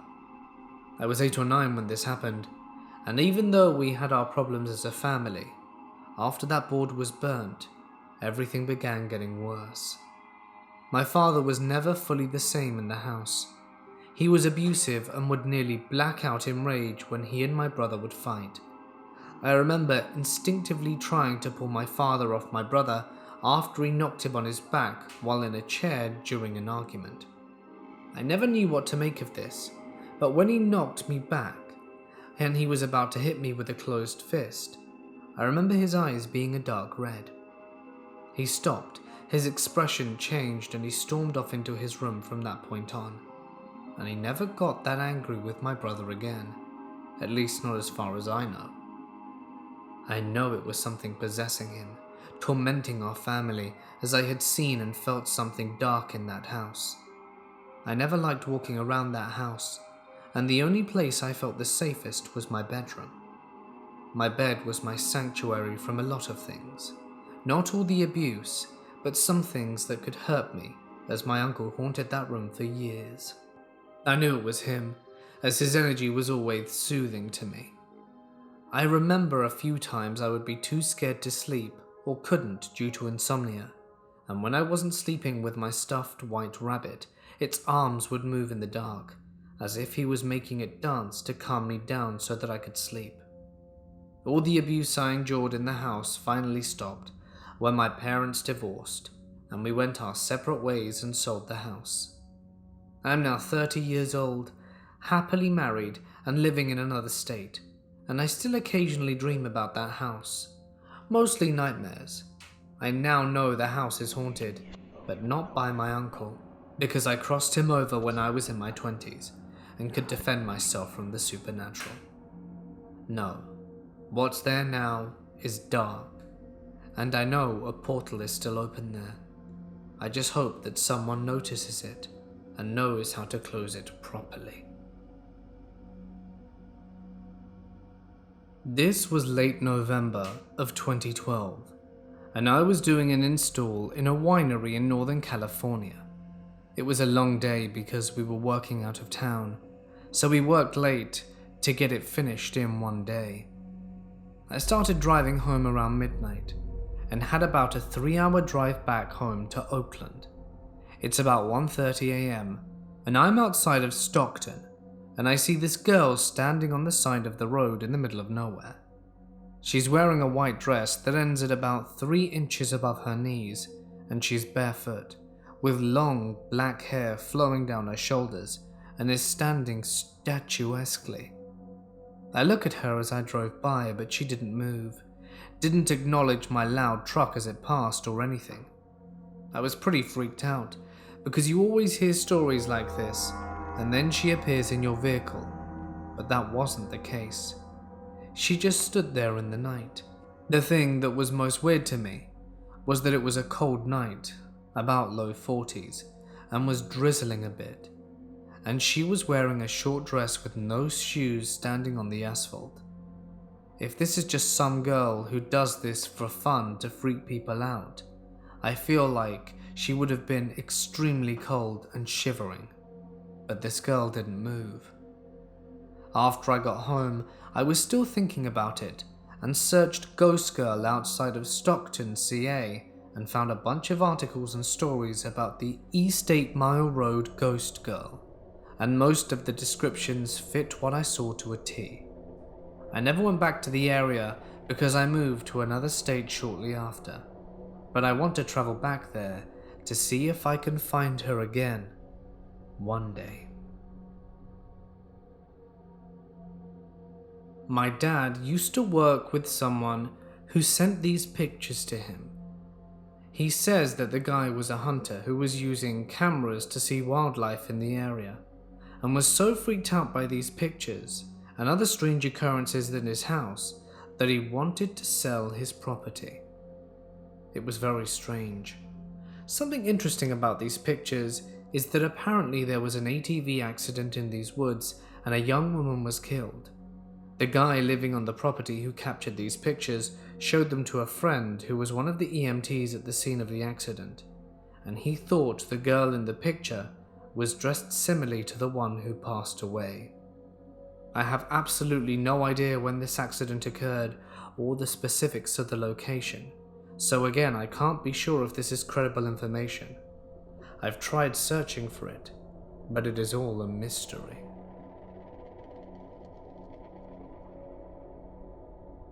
This happened in the early hours of a fall morning. My boyfriend and I had to sleep in separate bedrooms, as the mattress in the room we were using previously was hurting his back. It's important to note that in these rooms, they are next to the porch, so someone could knock on our window, for example, which is exactly what happened. My dad startled me when he came up to the window. He was trying to scare me, obviously, and he said, "What are you doing?" So my dad succeeded in scaring me. I know he's obviously come to pay a visit, so my boyfriend, who heard him as well, and myself, walk the small distance in order to get to the front door. We open it together and are greeted by no one. We look around and call for him, but he doesn't reply. So that's when we start getting weirded out. We assume he must have parked towards the back. So we walk off the porch, down the sidewalk, through the gate, down the side of the house to the garage, which is located in the back of the house a little ways away, but is closer, so we would have been able to run to the garage within the amount of time it took for us to open the door. There's no dad and no truck. We think that maybe he's hiding on the other side of the house or parked outside the gate, but that's very unlikely, as we would have heard him. So we resort to calling him. "Hey, where'd you go?" I say. He replies, "What do you mean? I'm at home. Linda took my truck to work." Linda works a few hours every morning, and that was indeed the case. She was out. After a little bit of arguing, I tell him that I just heard him outside my window and to stop messing with me. But during our conversation, Linda pulls up to the house and he gets her on the phone, and she confirms that she was out with his truck. He tries convincing me that it was other people, but I'm telling him I know what he sounds like and looks like. The weirdest thing is, my boyfriend heard it, and I saw and heard him. I have no idea how to explain this. How to explain that I saw his doppelganger. Has this ever happened to anyone? Or does anyone have any ideas on what it could have been? I'd love to hear your thoughts. This happened when I was in Cub Scouts. We were on an overnight trip to an old naval destroyer and submarine. But we were sleeping, and of course I had to wake up. I thought I heard something like one of the doors opening, but it could have been just my imagination. But after, I looked to my mother to see if she was okay, because I was scared, and then I swear I saw an orb float in front of her. I then freaked out and covered my head with my sleeping bag and passed out. On a later trip, it said that the place had been found to be haunted and investigated by ghost hunters, so maybe I did see something. On another occasion, I was going to my aunt's house, which is somewhere I loved going to, but the basement always gave me really bad vibes. I was the one who had to sleep on the couch. I slept fairly well, but then of course I had to wake up again. Out of the large window in front of me, I swear on my life that I saw a line of apparitions coming out of the woods behind the house, and I told everyone about my experience that morning. My aunt then told me that she came back home with my cousin and ended up falling asleep on that same couch with him on a crib next to her. She woke up to an apparition of an older lady leaning over his crib. Maybe it was just a dream, but they think it actually happened. Oh yeah, and for added creepiness, there's a pet cemetery next to the house. This last incident is a little shorter. I had just finished taking a shower and was walking towards my room to get dressed. My room is at the end of a dark hallway, but when I looked at my door, I saw an apparition of a younger lady. She was looking at my door. I got scared and ran downstairs, and when I finally got the courage to go back upstairs, of course the apparition was gone. My parents built their house several years before I was born, and the lot they chose to use had a house that had long since fallen down on it. When building, they had to fill in the old well, and while digging the foundation, they found old plates, cups, and bottles, some of which they've actually kept in their china cabinet. In the 20 years that I lived there, strange things would happen around the house. Household items would go missing, later to be found elsewhere. My father told us that he heard someone talking upstairs one night when he was there alone. Lots of odd and weird things. I became very familiar with the creaks of doors, stairs, and floors in the house. The strangest thing that happened to me was one day when I was there alone. I heard someone walking across the floor upstairs. I was so familiar and in tune with the sounds of the house that I could actually pinpoint where the steps were coming from, and I could tell that the steps were getting closer and closer to the stairs. Then I heard the top stairs squeak, and then the fourth step down make a noise. It had a very familiar thunk. Then the sixth, then the eighth. Whomever or whatever was upstairs was now coming down. I knew for a fact that I was there alone, and the hairs on my arms stood straight up, as they are this very moment just remembering it. I was really close to getting up and running out, but I wanted to see who or what it was. When the footsteps finally hit the bottom, I was completely still, staring into the hallway where the footsteps led to nothing. But you know that feeling when you're being watched? That's what it felt like as I stared down the hall. It felt like someone was staring back at me. But there was no one there. My mum would joke about a poltergeist in the house, maybe a child who used to live in that old house that once stood on their land. And after that moment it wasn't a joke that I found very amusing anymore. My parents' vacation house was haunted by my grandfather, who died 2 weeks before I was born. Until I was 12, we made a shrine for him. But that's a long story, and the shrine did the trick. Anyway, my latest and really most compelling events have been in my own house, though nothing has happened lately. A few years ago, I was home alone, sitting at the dinner table having lunch, when all of a sudden a painting flew off the wall. It was above our keyboard and landed a good 4 feet from the wall. Nothing else in the house moved, and we lived in Nevada, where earthquakes are rare. I'm from the SF Bay area and lived in Humboldt, Colorado for 8 years. I know earthquakes. I've never seen my dog bolt up the stairs so fast. Then a month later or so, I was getting ready for bed. My significant other was asleep, and I hear a bang from the bathroom.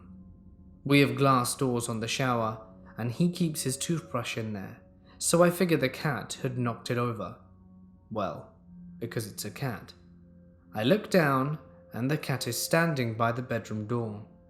Somehow the toothbrush flew across the shower hard enough to make a very loud noise, and we found it in the tub after. Weird.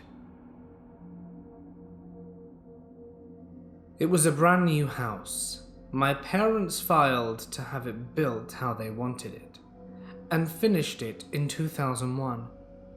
We got all moved in, and of course everything fit perfectly. After the first month is when things started happening. I was only 7 at the time.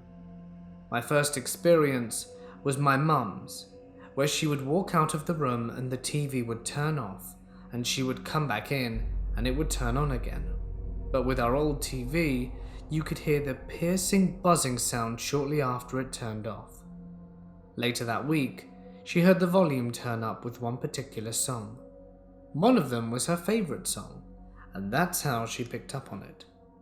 The first sign she thought there was a ghost is when she set my 1-year-old sister on the bed while she was crying so that she could change. As she turned around, she heard a very clear female voice consoling her, claiming she specifically said, "It's okay, honey, it's all right," in a very motherly way. She passed it off as thinking what she would be saying to her if she weren't having to change.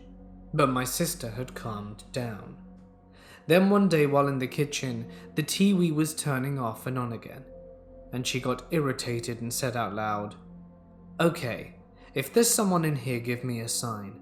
And not a second later, The cap off the milk jug screwed itself off and fell from the opposite corner to in between her feet.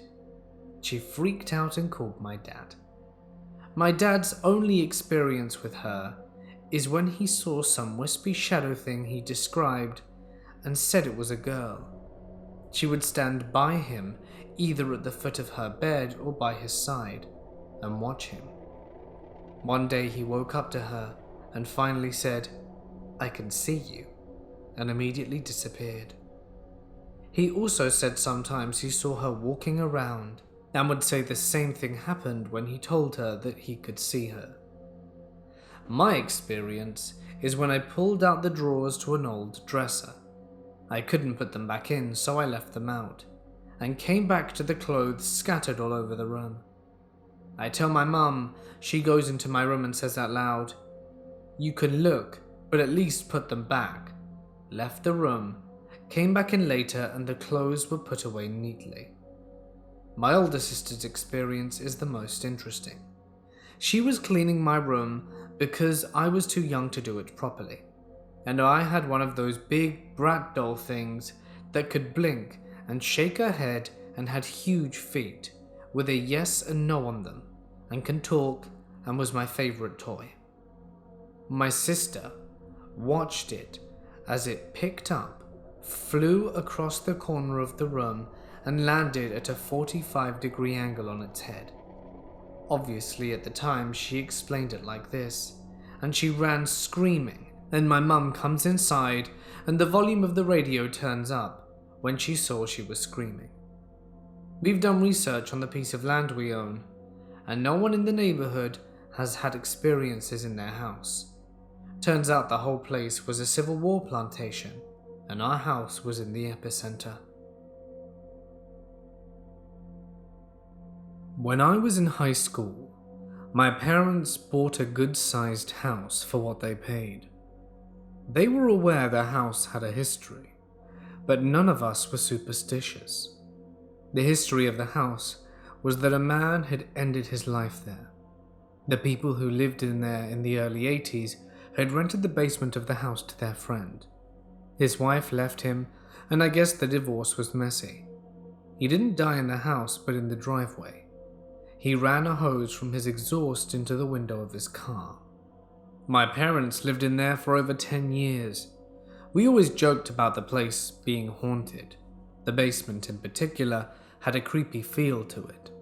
I never got the whole "feels like you're being watched" feeling before then, and haven't since, but you just got that feeling. There was always small things going on, creaky floors, breezes and stuff like that. Most were dismissible, but here's some things that stand out.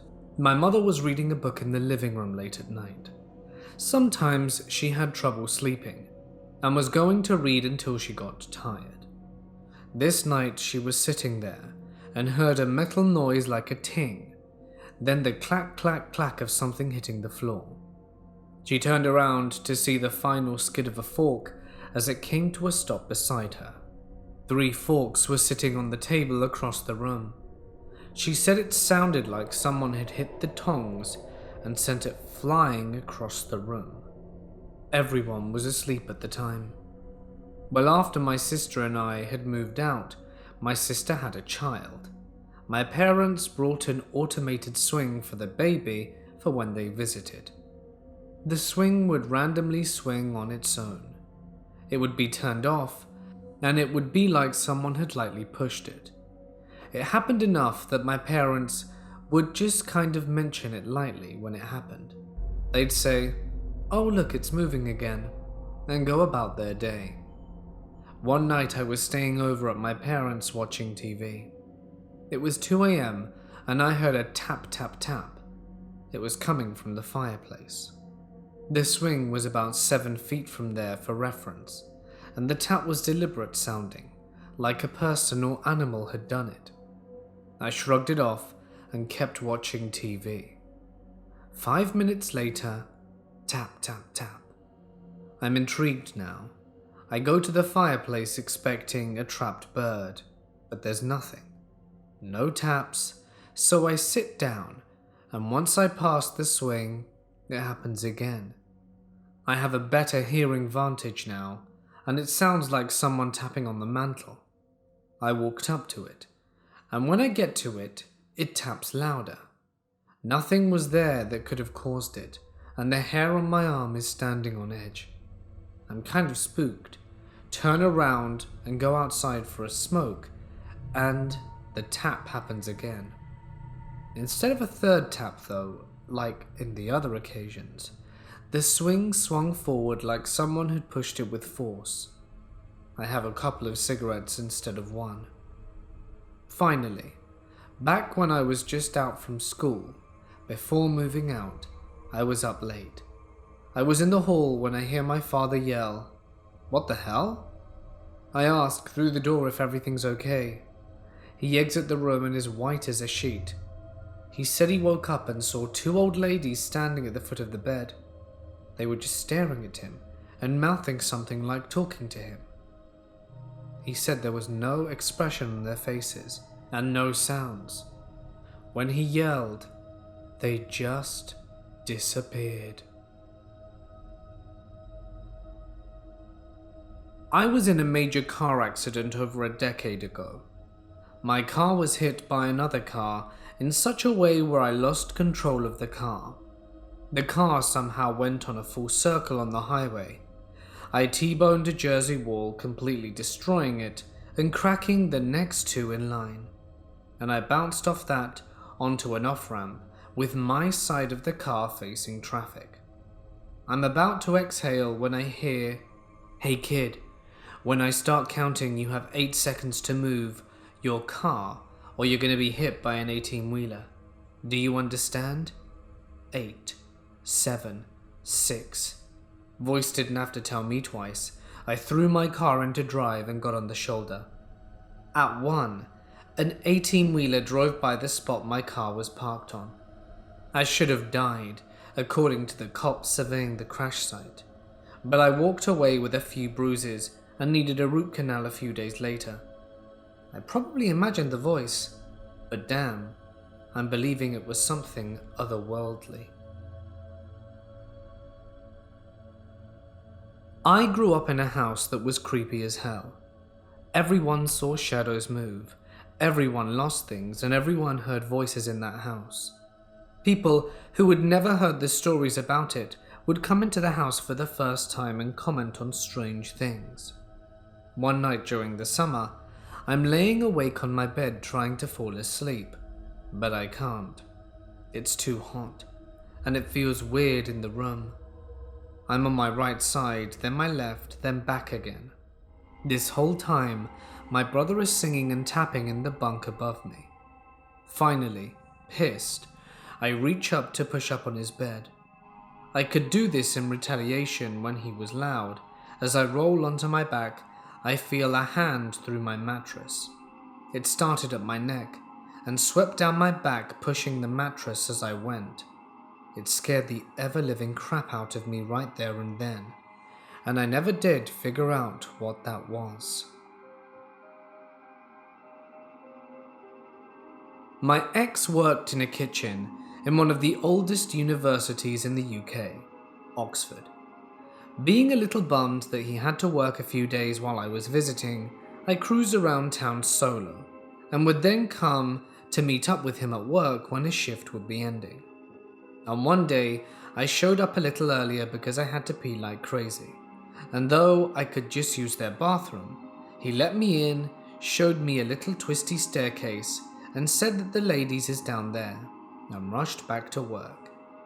Being more than a little stoked to being able to explore the downstairs of an ancient building, I was like, cool, and headed down.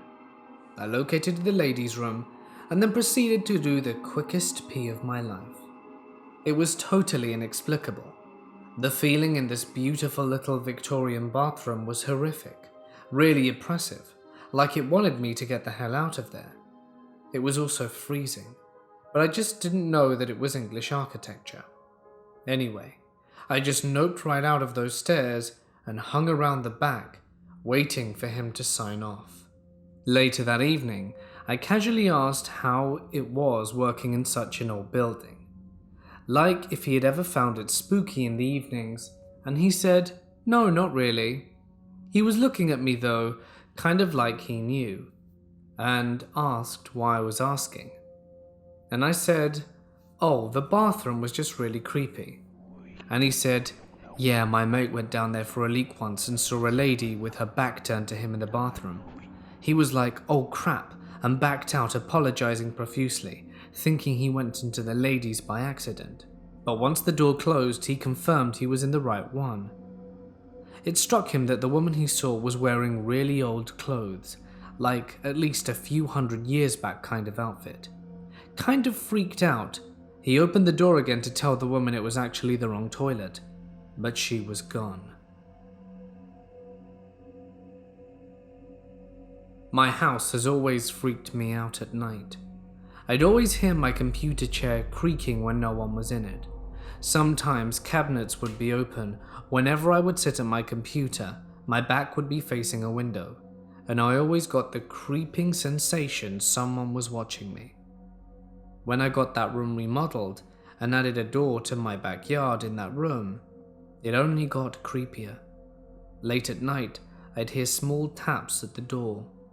Of course, I looked, and nothing would be out there, so I started ignoring it.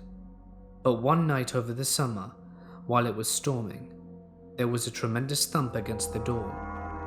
I ran to check it out, but wasn't able to see anything in the rain. The next day, the grass outside my door had been ground up as if someone were jumping up and down in it.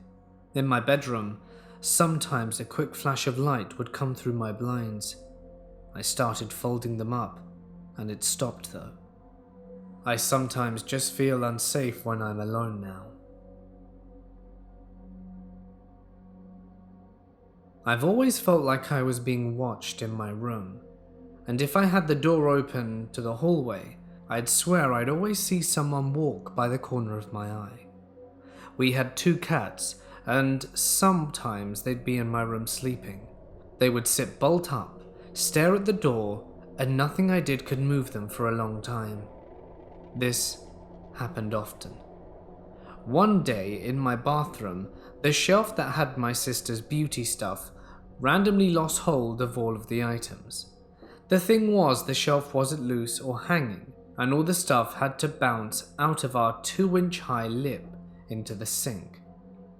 One time, in the middle of the night, my sister's 100-year-old dresser she got as a gift from our grandma just fell over. This thing weighed a ton and was built like a tank. My sister said she heard the sound of someone pushing it.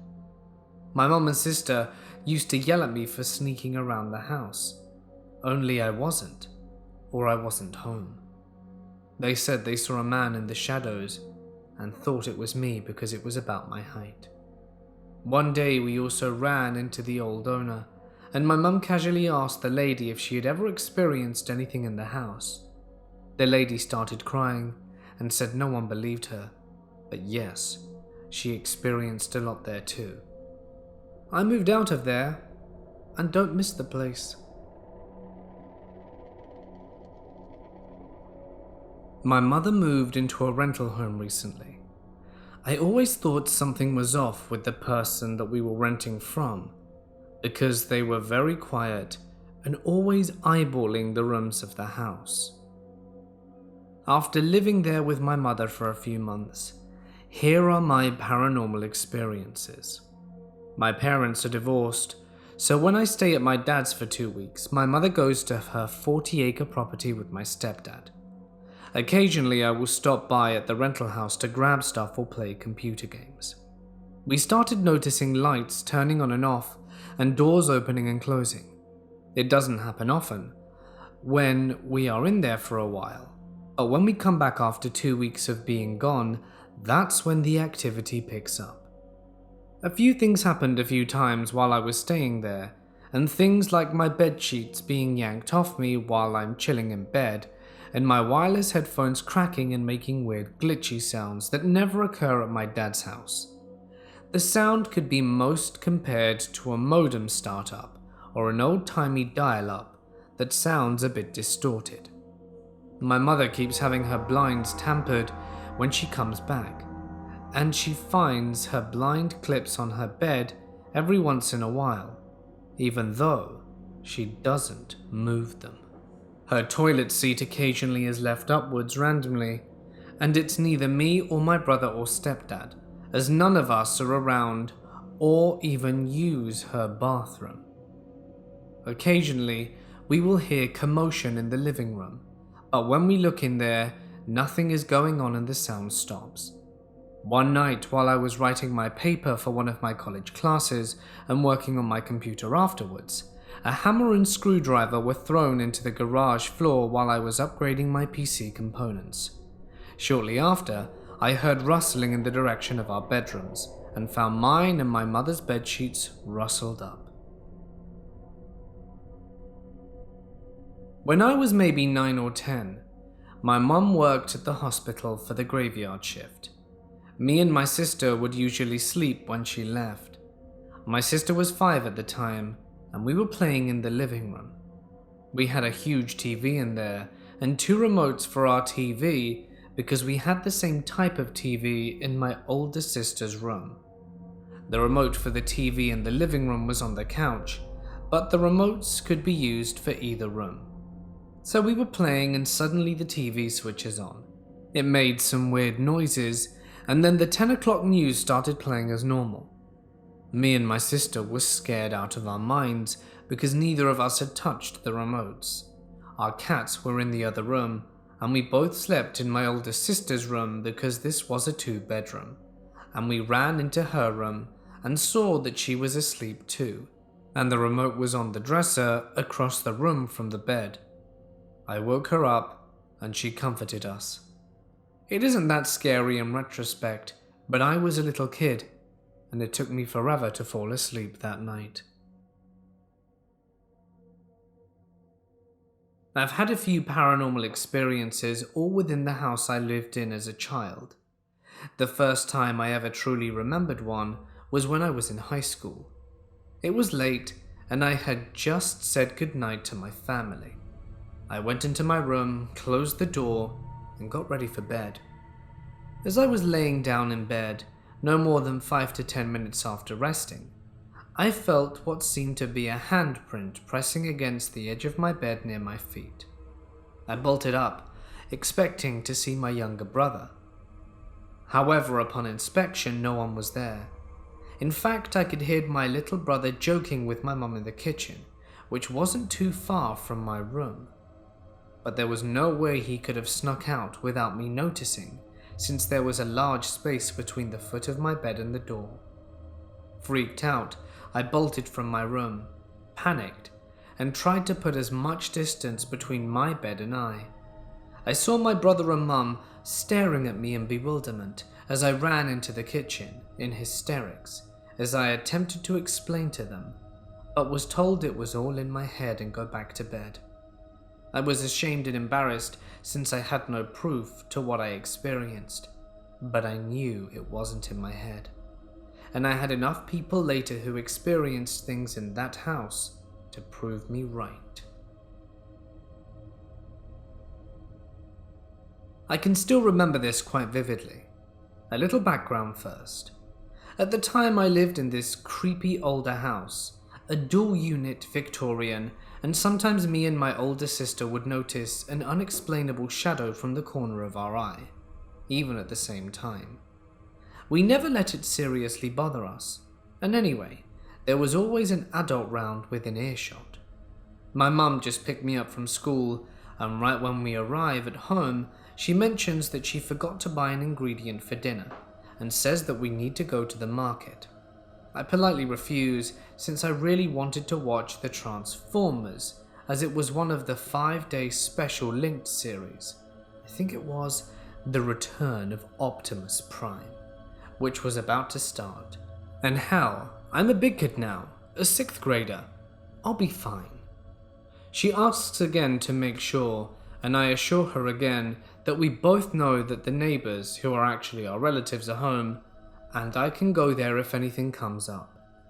Before my mum leaves, she talks to the neighbors to mention that I'm home.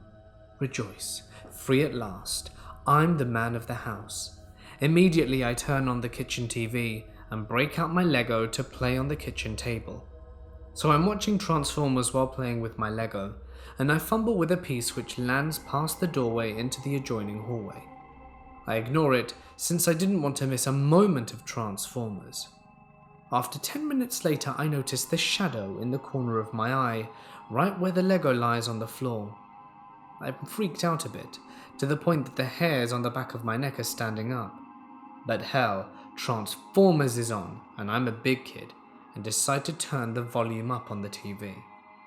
Minutes pass.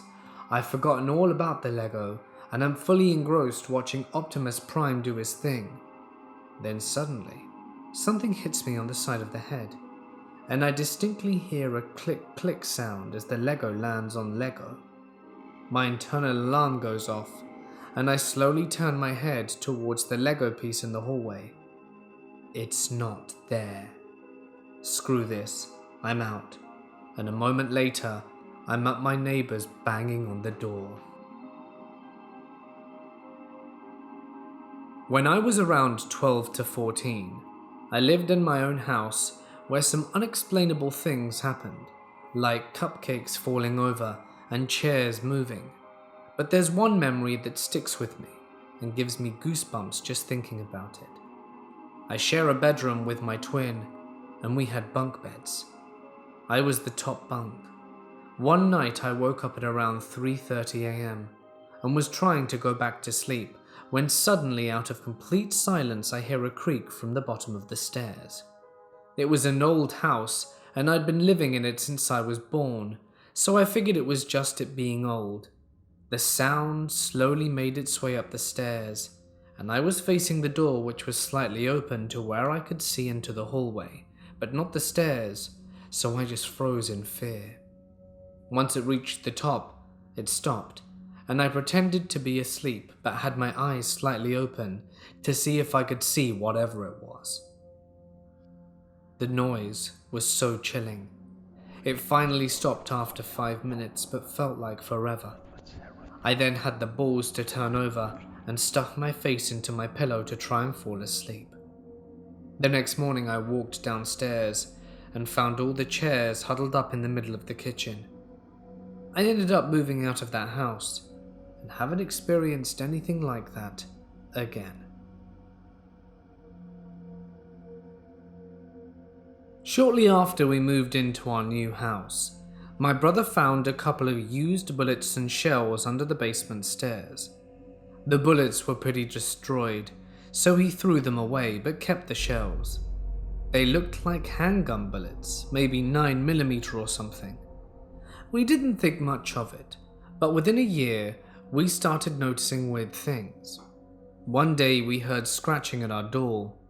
All 3 dogs were inside, and when we opened it up, there was nothing in the yard. Even creepier was the fact that sometimes in the snow we would find a dog track far too large to be our own dogs in the yard.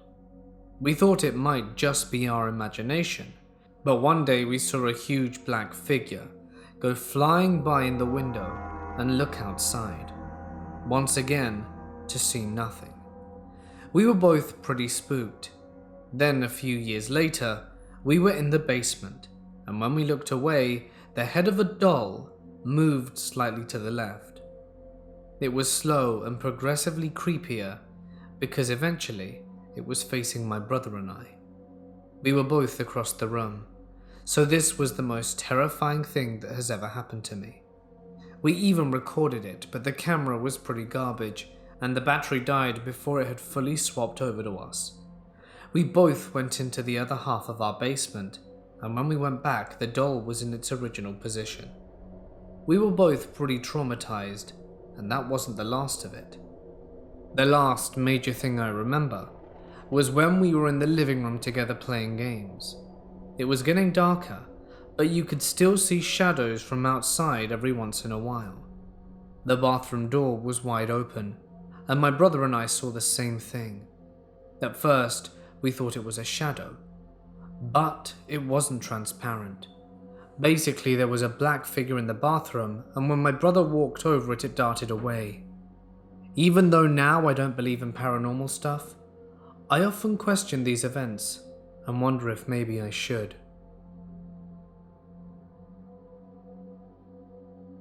I've always known my house was haunted. I remember as a kid, I had this weird thing I always did before walking out of my room. I poke my head out and check both ends of the hall, like you would check if a car is coming across an alley. I did that, looked into the void of the darkness that was my dining room. Nothing. But when I turned to the kitchen, I swear I saw a red-tinted figure just standing there doing nothing. The bathroom was across the hall, and I really needed to go, but I remember starting to cry in fear before turning back into my room, flipping the light on, and hiding under the cover.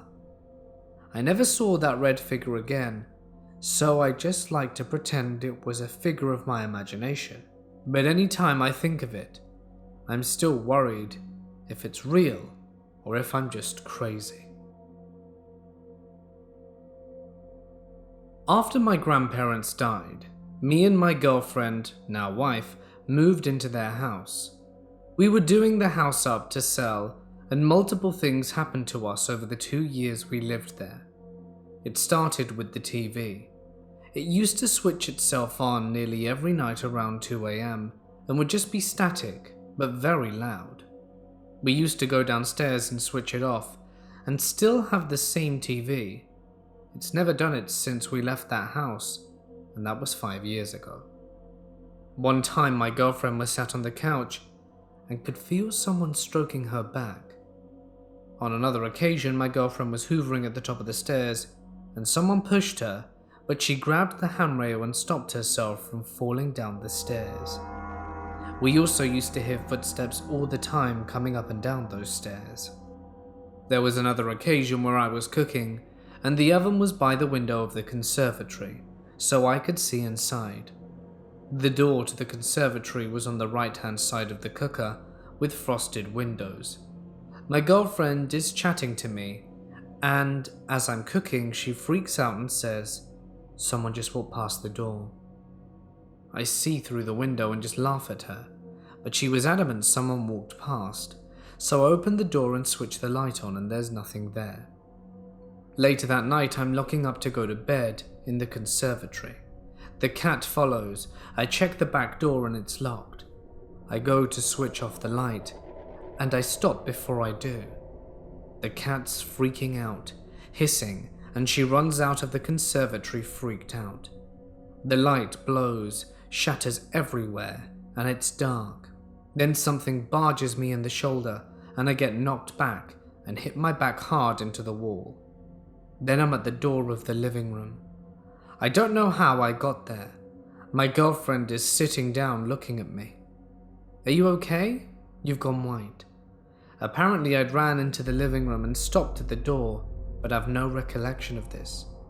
I told her what happened and she said, "I told you I saw something." I went into the conservatory, cleaned up, and nothing has happened since.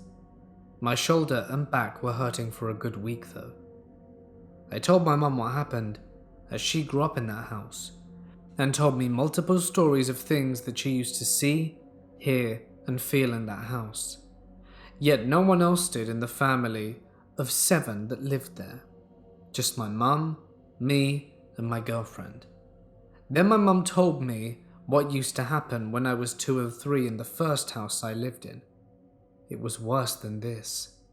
Yet I have no memory of it. I live with my husband in a large house in the country.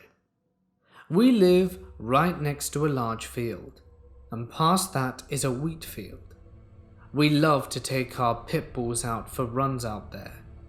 There is a street running horizontally from the field, as we do live in a very tiny subdivision out in the middle of nowhere. This happened in June or July of 2014. I was sitting on the bed talking to my mum on the phone at around 11 p.m. at night.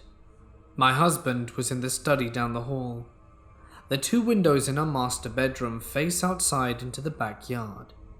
Everything was normal until I heard what sounded like a plane landing in our backyard. Only it didn't sound like a plane engine in the slightest. It was so close to the windows and the ground that the house shook. It was so loud that I couldn't hear my mum clearly anymore. Well, this noise freaked my cat out, so she bolted to hide under my dresser. I told my mum to hold on as I rushed to the back door to see what in the world was making such a loud, explosive engine noise. And that's when I heard the explosion. Great. Now whatever is in the backyard exploded. I threw the door open and see nothing. Not a darn thing. And it's silent. Not a car, not a person, not a plane, nothing. I assumed that an 18-wheeler must have crashed outside. Perhaps they needed help. So I ran around into the front yard and looked up and down the horizontal road by the field looking for a crash. Nothing. All noise was gone. I looked up the street next to us as well. No one heard it. I was the lone dingbat outside at 11 p.m.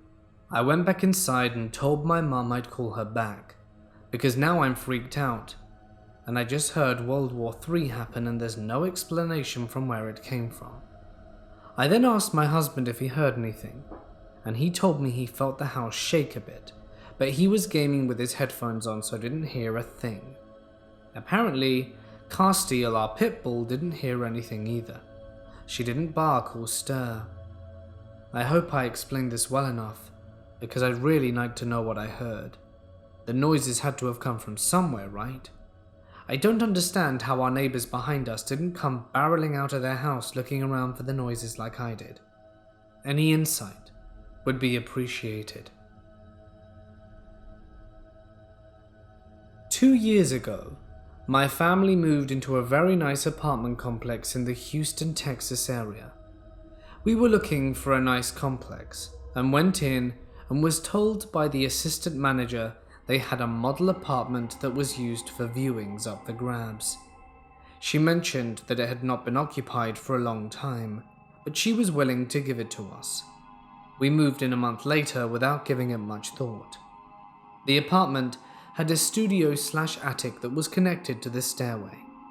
The attic/studio was open, and from the attic you could see the living room looking down.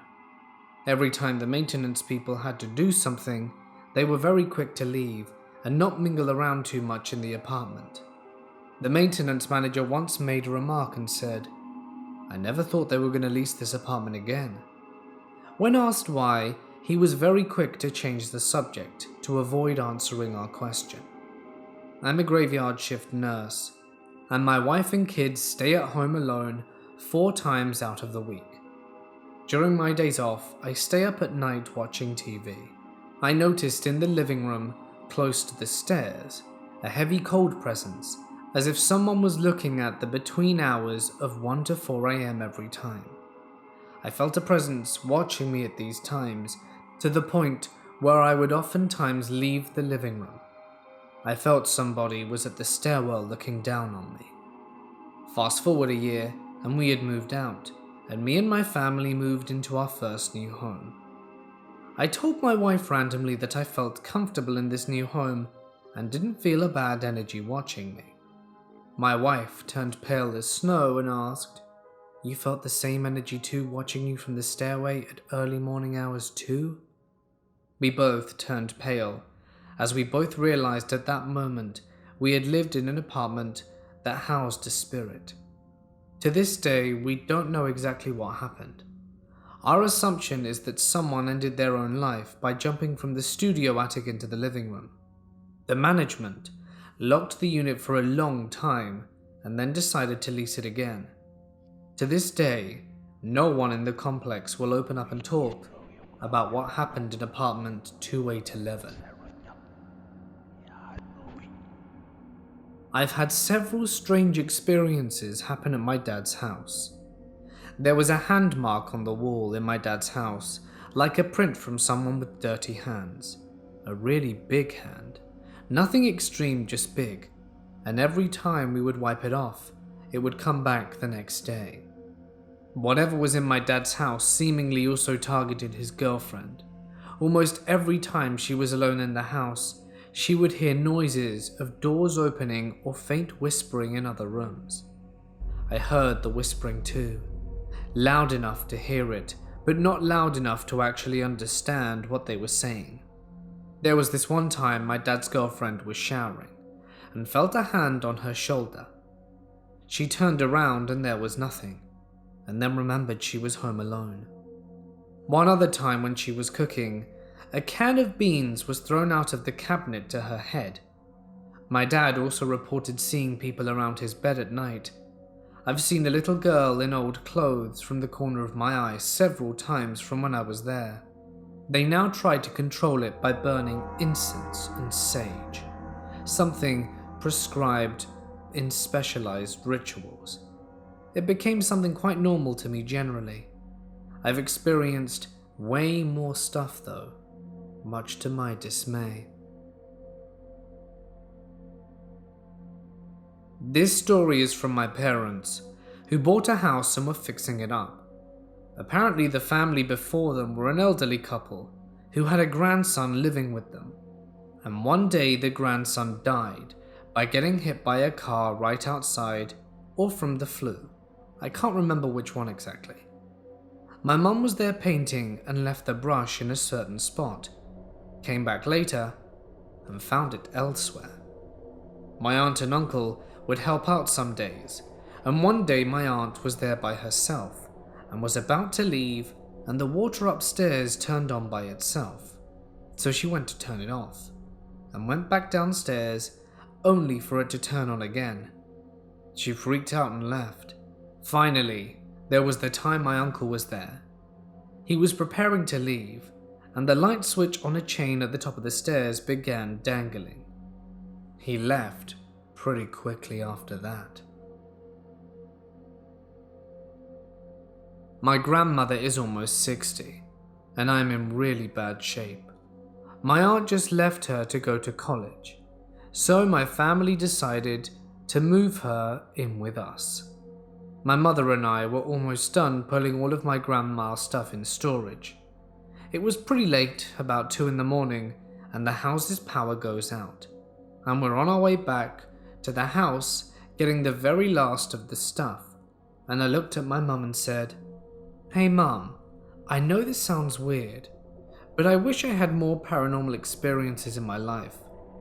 She laughed and said something not important. We finally made it back to the house, and I realized my grandma's cat was in one of the rooms in a pet carrier, so I knocked on the door and said the cat's name. I walked away, and all I heard from that room was a cat hiss, and then knock, knock, knock. I'm only 15 and don't normally curse in front of my mother, but I ran out of the house screaming holy shit. She asked what's wrong, and I said that I knocked on the room with the cat and it knocked back. And then she told me, "That was knocking? I thought you dropped something." She heard the knocking and she wasn't even inside the house. Sadly, I had to go back in and get the cat, and on my way off the front porch, me and my mum both heard something, and the best way to explain it was when you wake up from a very deep sleep, and all they do is make a groaning sound. That kind of sound. We got into the car as fast as we could and drove away. We told my grandmother about what happened, and she told us that she heard the knocking coming from that door every night. It would wake her up and make her think someone was breaking in, and I even remember her telling us about it a few weeks ago. I haven't been back to the house since. I've always had some kind of affinity with the paranormal. When I was a teenager, I wouldn't stop writing extremely dark, creepy poetry. I have always been a loner. One best friend kind of people, if none. Anyway, on to the story. My parents divorced when I was young, so I became depressed and spent a lot of time alone. We moved in with my grandpa and grandma, and they gave us a little house near them. It was so close that we didn't have to walk 5 meters to reach the other door. My mum always spent time there with them, when I preferred to be alone in our new little house. One time, I was sleeping in the dark there. I dreamed that there was a guy with a black face sitting at the edge of my bed staring at me. I awoke terrified, with that dreadful feeling that there was someone there with me. I snapped out of my place, turned on the lights, and ran to my grandpa's house, and sat beside my grandma and said, "That house can be so creepy." She said, "Of course, 2 guys died there from gas while they were renting the place. We found them a week later." She said it like it was a casual thing to tell, and it was also a slap on the face. That was only a warm-up though. As I got older, my mum remarried, and my grandpa moved to another house of his 150 meters from the previous one. I was left to rot in the old one, living alone for an entire year and a half in my grandpa's old house, which was big, old and creepy, even though their new house wasn't too far from me. But still, I saw stuff there. Shadow people. I remember avoiding most areas in the house. My living consisted in staying in the living room, kitchen and bathroom. The reason was, I always got that eerie feeling of being watched all the time. I was a student finishing my graduation project, so I didn't leave the house that much, except for buying my groceries. There were 2 long hallways in my house. The first led to the bathroom, and the second left to my previous grandparents' room. It was a big room, and it was always locked as they kept their stuff in there. So when you stood in the hallway, you couldn't see the door at the end of it. It was so dark, like an endless hallway of darkness. I always avoided that area. You'd somehow start to feel when something is wrong in these situations. I would always hear banging on the door very late at night, at 2 or 3 a.m. I would brush it off and play courageous since I had no choice. I had to stay in that house, or else I had literally nowhere to live. I was always locking the door to the living room, turning the TV on and trying to fall asleep every night. The door didn't lock all that well, and I'd use a chair as an added measure. One night, I wasn't feeling so good, and woke up burning with a fever, almost hallucinating, when I heard the chair move. That's when I saw them. A small, dark, shadowy figure sneaking a peek on me. I couldn't believe my eyes. I got up, switched the light on and looked. The chair moved out of its place to let the door slightly open. I started crying. I called my parents, but none of them answered. To be fair, it was around 3 in the morning. I prayed and tried calming down, convincing myself that I was imagining it. 2 months later, I was watching a video about the jinn on YouTube with loudspeakers. For those of you who don't know, jinn are creatures in the Islamic religion equivalent to demons. The video was called 30 Facts You Didn't Know About Jinns. The last one stated that jinns were living with us, and one of them could probably be watching you right now.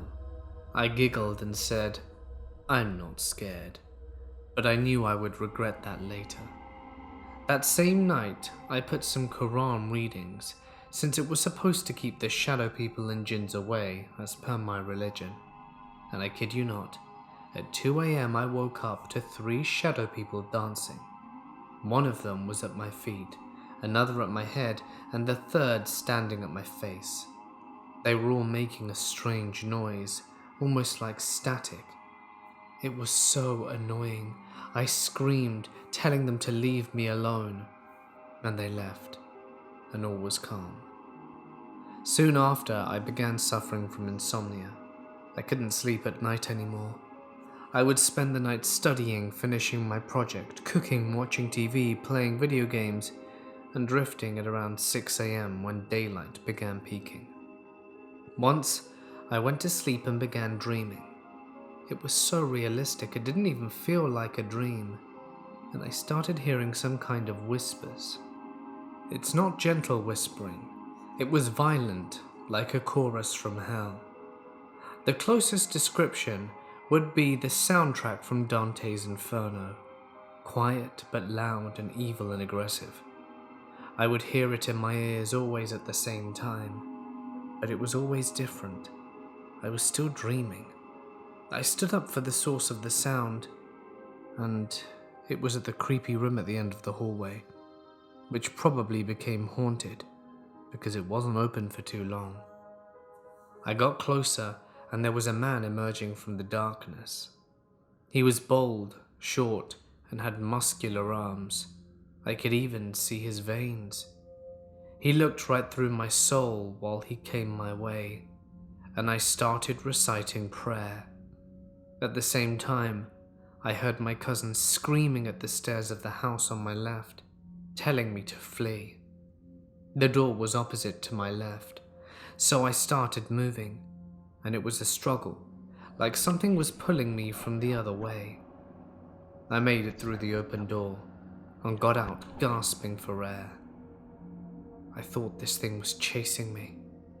It's in my house, and I didn't want to go back. That's when I woke up, to the whispering in my ear once more. After a while, my grandparents came to stay for a bit. She would always sleep with the light on at night.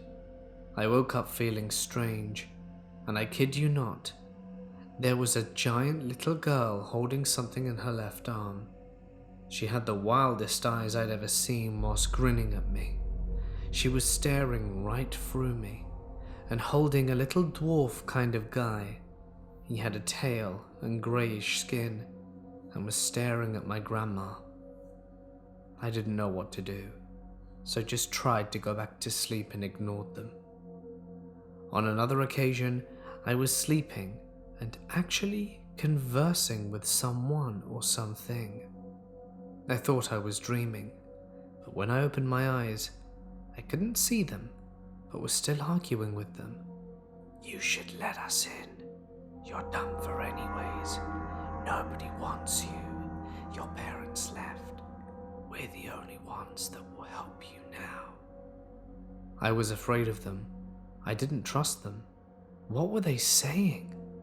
They were pressuring me. I was feeling lost, desperate and alone.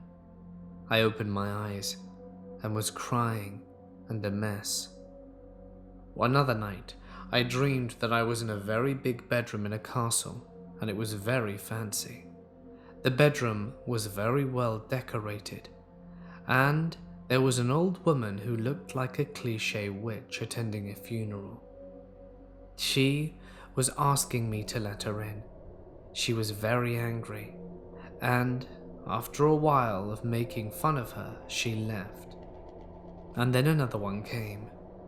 This one took her place and was deaf and mute. It was a very strange dream. And after that, my grandma started sleeping in her old bedroom and accused me of running around her bed, throwing stuff at her in the middle of the night, pulling the covers off and the like. I didn't know what she was talking about, but she once woke up screaming, and we found half of her stuff burned beside her candles. No lighters, no fire source, and she left that same night. Fast forward a while. I grew up, graduated, started working and got a job out of the country.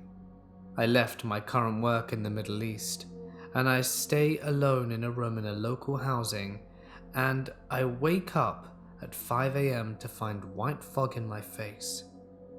I was covered in it.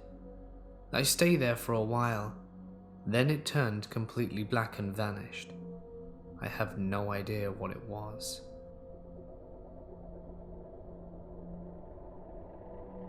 Hey guys, it's Mort here and thank you so much for listening. I must commend you. You have made it to the very end of this video. An absolute triumph. Give yourself a pat on the back. I do hope that you enjoyed these stories, as it was one hell of a time to narrate, in a good way. The total time as of recording this was 4 hours 37, so I'm going to estimate that this video was about 3 hours and 50 long. So, I'll see at the end if I'm right post-edit. I hope you have all had an amazingly spooky Halloween, and hopefully these stories have contributed somewhat to the spookiness. If you enjoyed this video, which was a Herculean effort on my part, please don't forget to show it some love. Drop a like, leave a comment, and do all the good stuff. If you've listened all the way to the end and aren't subscribed, well, it'd be nice if you did. You can also press the bell icon to be notified every time I post, which is every night. Except maybe tomorrow. Maybe I won't post tomorrow because this has been really challenging and I doubt anyone is going to listen to nearly 4 hours worth of content in a day. So maybe not tomorrow. But other than that, pretty much every night. Thank you to all my amazing and lovely patrons whose names can be seen on screen. If you would like to join Patreon, you can find the link at the top of the description. You get a handful of awesome perks for signing up, and all the information is within the link. It's pretty cool. Stuff like exclusive stories, special requests, the ability to pick any video for the month. Cool stuff. But anyway, for now guys, I'm gonna sign off. Stay awesome. Well done for reaching the end, and I'll see you in the next one.